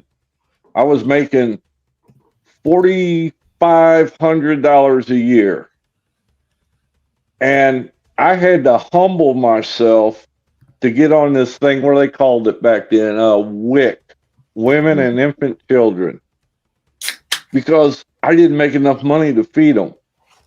We fed the kids, and me and the wife ate beans and rice for a long time because we made sure the kids had real food. And a lot of that is lost nowadays. Now, the last year that I worked, I was up in the six figures. And I don't say that to be bragging or anything, but that's what I worked myself up to after all the years of working. And I had 14 years in the service and 27 years working at a steel mill. But I worked my way up to that point and then I got hurt. And thank God that I had worked and paid into Social Security in order to get the disability payment that I paid into. Otherwise, I don't know what we'd be doing. But that's neither here nor there. I'm just saying the zeal for to go out and earn a day's pay for a day's work. Question. I've seen is lost. Go ahead, Beth. I wanted to ask you, like, the entitlement factor that we see today. Like, what was that like back around the time that, like, when you were younger and even when you were getting out of the military? There wasn't no entitlement. People weren't expecting handouts. Hand-ups is one thing. Handouts, no.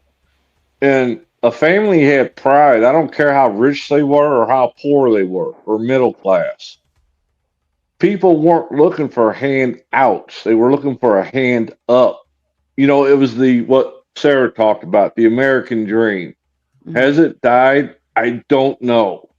But the neighborhood I left 5 years ago, these quote unquote men, and I was the last white family in this neighborhood.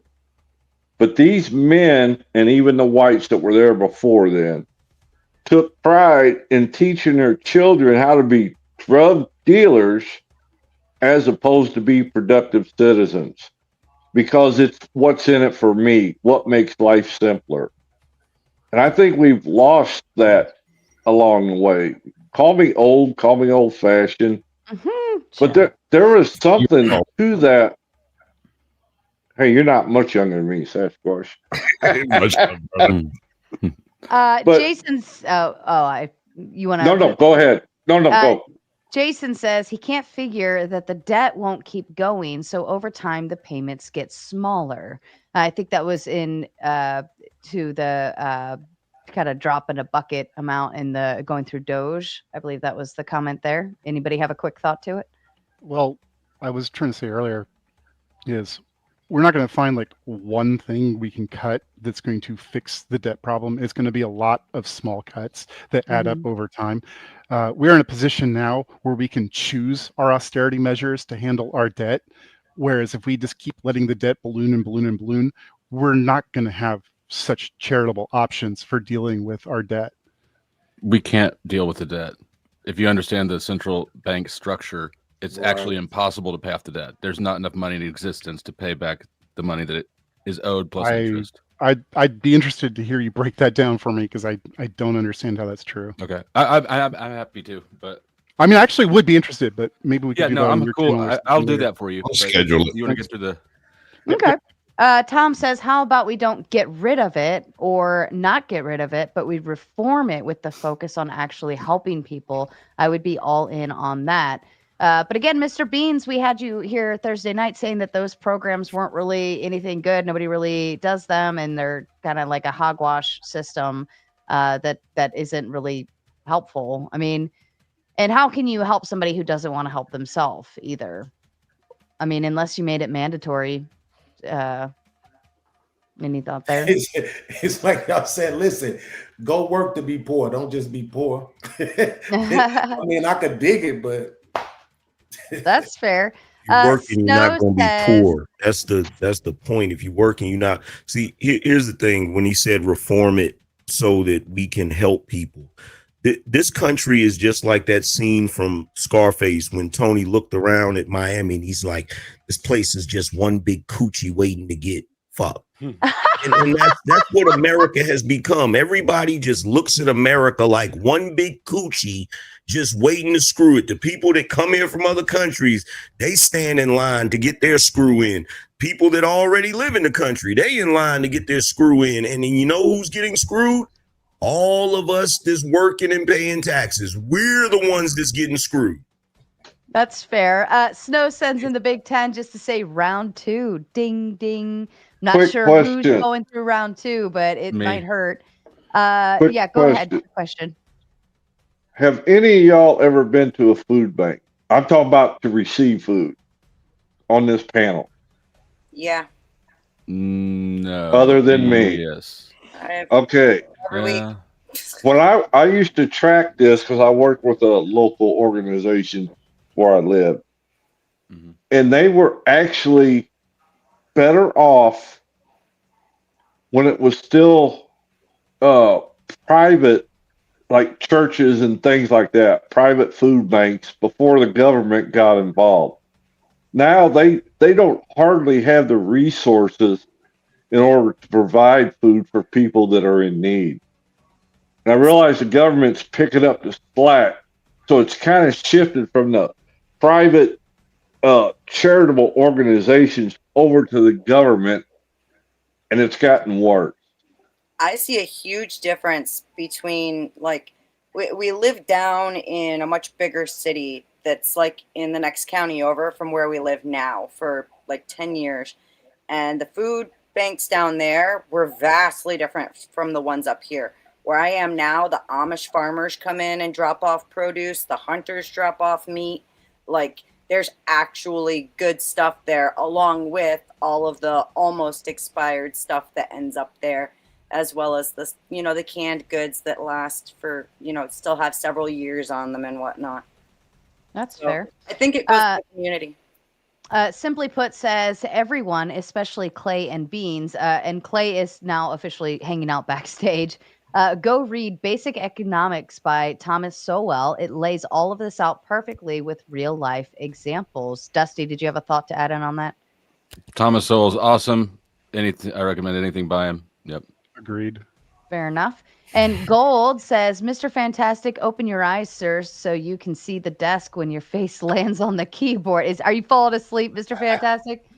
Nah, I'm He's chilling. He, You brought a great topic to the table, and everybody wants to chime in on it. I would just let them chime in. It makes it work, right? And Mr. Charles says, is everybody named Mr. here? Don't you guys believe these food stamps are causing people on welfare to become more unhealthy? Anyone have a thought to add in? Absolutely. And you know what's funny about this? What's funny about this is when I was a kid, when I was I say in elementary school, my grandmother was on Social Security. She got about $300 a month. She qualified for $10 in food stamps. $10. My mother is currently disabled. She doesn't qualify for food stamps. My father is a disabled veteran. He doesn't qualify for food stamps. So when y'all start talking about the people that's on food stamps that desperately need it, you have to excuse me because I don't know who the fuck you're talking about. Oh, you're The telling only people me. I see that get thousands of dollars of food stamp a month are chicks that have a bunch of babies. That's who I see getting food stamps. I don't see any of the people. I don't see any of the people that really need it getting it. There's a store where I lived, like I said, 5 years ago. And if you had food stamps, you could go in there and get 50% of face value. And now this was before the credit card thing, the EBT card, whatever they call it. Paper bills. People would be lined up with their food stamps to cash them in for cash. Yep. There's places there you can get. There's places in a lot of cities where you can get weave. You can get products that aren't even food with your EBT card. Yeah. Yeah, I just saw a news article. Back. I feel like left that out. I feel like EBT if cash also. with that, I think there's because I think we should have regulations that prevent that from happening. And I think your options should be limited, right? If you're going to rely on our tax dollars, to feed you, I think your options should be limited. There is regulations. They're not being enforced. They're I mean, they are now that they have cards, right? It's a lot easier to enforce it. That's right. Well, not when it comes down to what it is that you're buying. I mean, look at that lady who was just caught buying tons of What's soda that? and dumping it out in the parking lot. He obviously don't know how the food stamps finesse work. You don't know how it works. Yeah, you don't know how it works. How does it work? I do. A day in my life, but allegedly, somebody's let me borrow their card, and Yeah. the ratio is 2 for 1. You feel me? Yeah, I know how that works. I know how that works. Yeah, what are we talking about, bro? What I'm saying is it's harder for the vendors to sell you shit that they're not supposed to sell you. You can buy them from somebody, but you still basically got to get food with them. Yeah, certain food. Well, but it depends though. If you go to the corner stores, it's much easier because of the way that they ring up system is. So they'll just charge you certain things, but you can get whatever you want to get. Store. But I mean, the cards have made it harder to abuse the system. Yes. I just want to reiterate what the cards have done. What the cards have done is the cards have taken the shame out of it. I just want to reiterate this really quick. Nobody respond. I'm just advocate, right? The thing that I don't like is when we had the debate about the police. The argument that kept getting thrown out is that it's not all police. It's not all right. Everybody wanted to focus on the fact that the number of police who do these atrocious things is so small. But then when we talk about anything else, poor people, black people, it's always let's focus on the nominal. Let's focus on the minority. Hell, deport them all. I just These wish aren't y'all like would things. in y'all arguments. Yeah, but I think that's you conflate a lot, and that's not the same. The theory that no one says that everyone on welfare is a deadbeat bum that doesn't want to work and don't want to hold their weight. The difference is you're claiming that all or most of police are that way. None of us are claiming that all or most of the people on welfare are the leeches, right? Or are the people that are abusing it. We've clearly said it. Don't make that claim, so don't say that because I don't. Well, you literally just said it. You made the I claim didn't that just say that. What I said is that when we had a conversation about the police, everybody's argument is that it's a small number. When we talk about the bad stuff that they doing, the argument that we get back over and over and over and over and over again, well, it's not all of them. It's just a small number of them. It's even I have stated how many of them don't even draw their guns. That was my argument. That's my point. Before we shift topics, because I see a big shift coming in, Gold says, I came in just to mess with Mr. Fantastic, slobbering on his shirt and all that. You like Mr. Gimme a Cigarette shit. And Tom says, good night, all. Get your membership because Sunday night's interview will make you 2 inches taller, make you 2 levels prettier, increase your income. Not, but it will help you understand AI's coming impact. Yes, Tom Carpenter is coming on for an interview Sunday evening. It is Cool. a members only exclusive, so you have to have a membership in order to see it. Thank you, Tom, for the kind reminder. Okay, back to you, gentlemen, and Beth. Yeah, it's not necessarily a shift. It's just I'm saying if I'm arguing one way on one thing, I'm gonna argue the same way on the next thing. I'm gonna be It's consistent on inconsistent. my arguments. And the thing Over against here, I'm saying cops, don't focus on the minority. Then over here, I won't focus on the minority, right? But if we're having a conversation about the minority, then that's different, right? So if y'all saying we're having a conversation about the minority, then that's fine. But then let's have an honest conversation about the minority and just who's the minority? impact that you're pretending that it is. Who's the minority? But that's whataboutism. But yeah, But, no, I mean, it's still the Yeah. minority, and it's what the only thing you've not acknowledged the point of where we said several times, right? You're saying, oh, well, why are we worried about this small amount? Because the small amount adds up, and we proved that with the whole Doge situation. When you have these numbers of people, and if you cut down billions of dollars over the year by making these new requirements, hey, you got to work this many hours. Hey, you can only get limitations, all these different things, so on and so forth. Over time, you can chip away at the deficit. I don't now again. I can't just directly totally throw away what the powder Dusty is saying there's no way to overcome the deficit when we came out of a deficit before. Now, if he's saying by sheer numbers and by sheer, amount, mathematically, I don't know, but you know what I'm saying. But being in the fact that we've come out of multiple deficits in the history of this country, I don't understand how you're claiming that, I guess just because it's trillions of dollars now that is completely totally impossible to never get out of the debt. It's because of the Federal Reserve System. The first dollar printed was lent from the Federal Reserve Bank to the Treasury at interest. So there's the amount of money needed to repay all the debt and the interest accrued doesn't actually exist.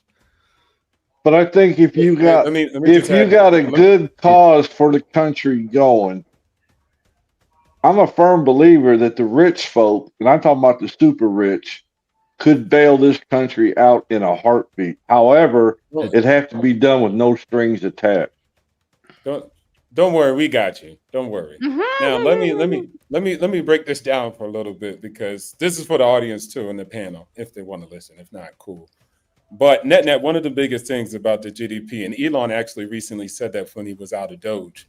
He said one of the answers I'll solve the national debt, since he couldn't solve it going through Doge, was growth of GDP. So people talk about our debt, but they don't talk about the GDP. You need to have the GDP compared to the debt.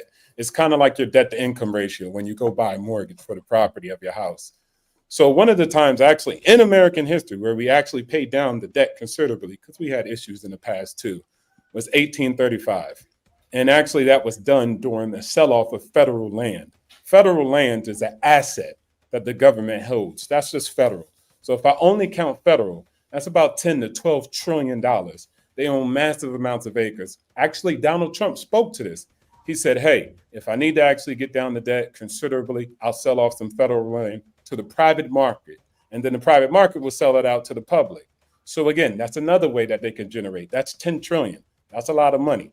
So if you compare that with the growth of the GDP, AI and artificial intelligence, et cetera, and then you also add on the considerable techniques that we utilized already in the past, which was selling off federal land, plus also tight physical discipline. This is something that Doge actually kind of did. Right now, they saved $200 billion on an annual basis. So back to Bean's point when he said we paid $1 trillion in interest, that's $200 billion available to pay down that interest. And then also, if you take into account the tariffs that are implemented by Trump, which is accruing more interest, I think it was somewhere around let me be conservative and say another 200 billion, but I believe it's more. So a new 200 billion, that's 400 billion, which is 40% of that, 1 trillion obligation in interest. And that's just in, how long has Trump been in office? Not even a year yet. So you see the progress that actually can happen. It But sounds like what happens is we mostly listen to people who say, there's no way out. We're going to die with that. There Okay, isn't a that's way out. cool. We're not going to But die, but there is not.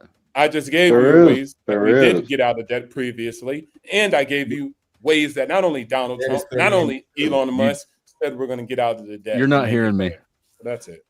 No, I heard every you. That's dollar. cool. That's your statement. Okay. I heard you. Then you understand that it's mathematically it's impossible for us to pay off all the debt because the money doesn't exist, right? For it. Do you get that? Because dollars are created. Assets. Okay, go ahead. I know, but dollars are created. The debt is in dollars. We borrow dollars from the Treasury or from the Fed, which is a private bank, and we owe it back at interest. So if I lend you $1 and you owe me $1.25 back next year, there's only $1 in circulation. If the money don't exist, then the debt don't exist by that logic. Yeah, but we do have assets. So there's the difference, right? So if the government has assets and they sell off the assets, and I generate 10 trillion for selling off, let's just say 80% of the assets in which I owned, then I could take that cash and then do what? But the cash has to come from the nation. It will go from the private. No, it will come from the private market, like it did as in previously. The government sells it to the private market. Actually, America did it, so that was one example. And then other nations have done it. China does it. Other nations do the same thing. That's why China owns most of the land, because they resell it to the private market, and developers buy it. Then developers sell it to the actual citizens via development projects and housing and etc. I know it's complex, but remember, Beans, you just learned. You can't. What you learned. You're gonna have to hold on, one at a time. Just let me walk you through it. Even if it is complex, though, even if it is complex, it's not complex. I don't think it's complex. It was, so I'm just repeating what you just said. So okay, got you. Right? Yeah, what I'm saying is this: even if it is, you know what I heard or what I didn't hear? I didn't hear 38 trillion, right? Which is the actual debt, right? And wait, can I just finish? And then also, what I really heard more than anything was that 80 billion is really unnecessary to fuck with. If you have something that you could do to generate 10 trillion, again, why are you worrying about 80 billion?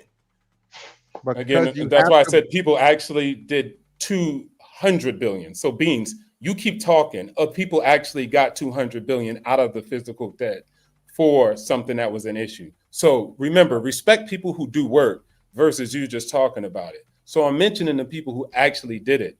200 billion is a lot. Nothing to scoff at. Okay. And then when I add on, if it was, wait, hold on, let me finish. I'm about to just finish off in this point. If I take 10 trillion and take away from how much? 38 trillion. If I take 10 trillion away from 38 trillion, that's 28 trillion. And if my GDP is already 27 trillion, but if it increases, now I'm at a ratio that's more actually legitimate. We have 120% GDP to debt ratio now. So what we're trying to do is scale down. Japan has 150. China has 200. So there are other nations that have way more. We're talking about US. And that's what I'm saying. People are actually doing to reduce. So here's the question. The 10 trillion, is that in dollars? Yes. Of course, we're selling the land. No. Yes. Where does those dollars come from?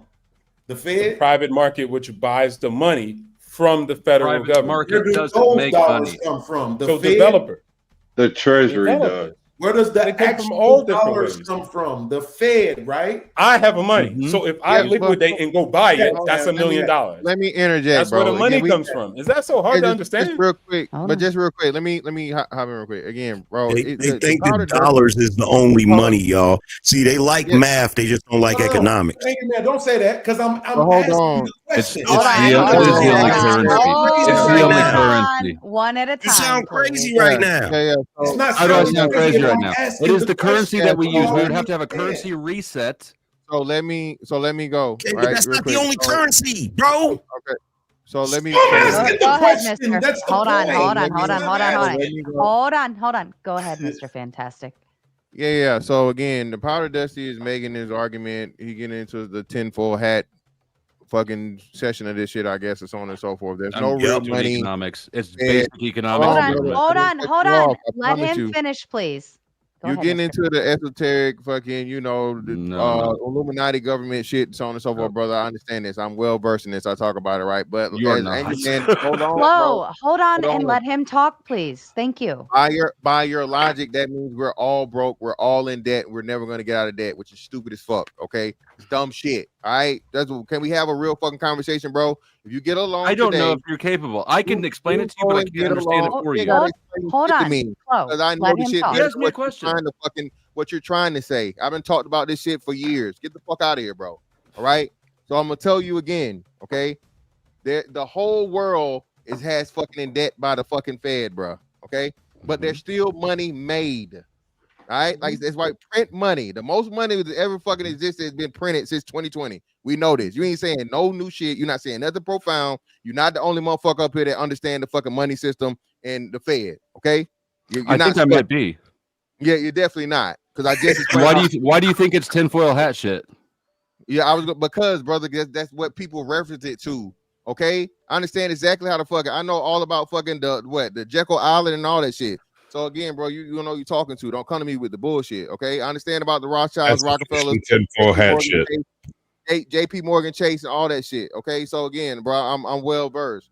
But like what we're saying is, and what kills your whole fucking bullshit argument, as I stated and as Obstacle stated, the same fucking Fed existed back in the 90s, back in the 80s, and we had a fucking deficit and we ended up in a fucking surplus. So if you can do it again, nothing has changed. It can be done again. It's just going to either take a longer time or whatever. You understand that a deficit is not being. Hold on. Has the Fed changed from fucking when Clinton, the last surplus I think we had was Clinton. Clinton would have been what, 90 something? 90s. Yeah. Has the Fed changed since the fucking 90s? No, it hasn't. You're confused about what you're talking about. We were talking about debt. We were talking about debt, not the deficit. They're different things. Flo, if I owed you $20, Flo, I owe you $20. What do you know the and I difference, make, man? And I make $10 an hour, or $10 a week, or $10 a month, whatever it is. If I go get 2 jobs, would that not allow me to pay you back plus the interest? Let me try, Flo. Let me try. Okay. The issue is not the debt or the deficit. The issue is that the very first dollar that was printed cost you extra money, and every dollar printed to pay the Hold on. Let him finish. Let him finish. And every dollar printed to pay the deficit is printed at a deficit. You can't catch the original interest, and that's compounded through the years. And yes, I did put on a tinfoil hat. It was said twice. I figured I should. That's cool. He said Rockefeller and Lyland. So It's more than just that. We have to have the actual gold to back the money that we print. Well, we don't. No, we don't. One thing. Wait, hold on. One thing that most Americans keep saying this nonsense. We have the largest gold reserve in the world, so there's nobody else with a larger gold reserve than us. And so, net, you can argue that then everybody's money is fake, and it is at the end of the day. But what I was just actually getting to is our GDP is growing, and I'm gonna talk this stuff because I wasn't going to do it. I was actually going to reserve it. But the reason I'm about to talk this stuff is because the same reason that a little kid gets in karate class and he done learned a couple of things and he think he bigger than the whole room is the same way that people come up here and tell you things about the economy. You don't understand basic economics. Are you rich? If not, then be quiet. Sit down. Because you could understand all the economics you understand, but it hasn't led to results in your real fundamental life. I'm trying to tell you how it actually works. If you have a debt and you have a GDP, you could start paying off of it. Just like if I was a millionaire, I could borrow 100 million, long as my real estate brought in about 25 million to service my debt. If it didn't service my debt and I had assets,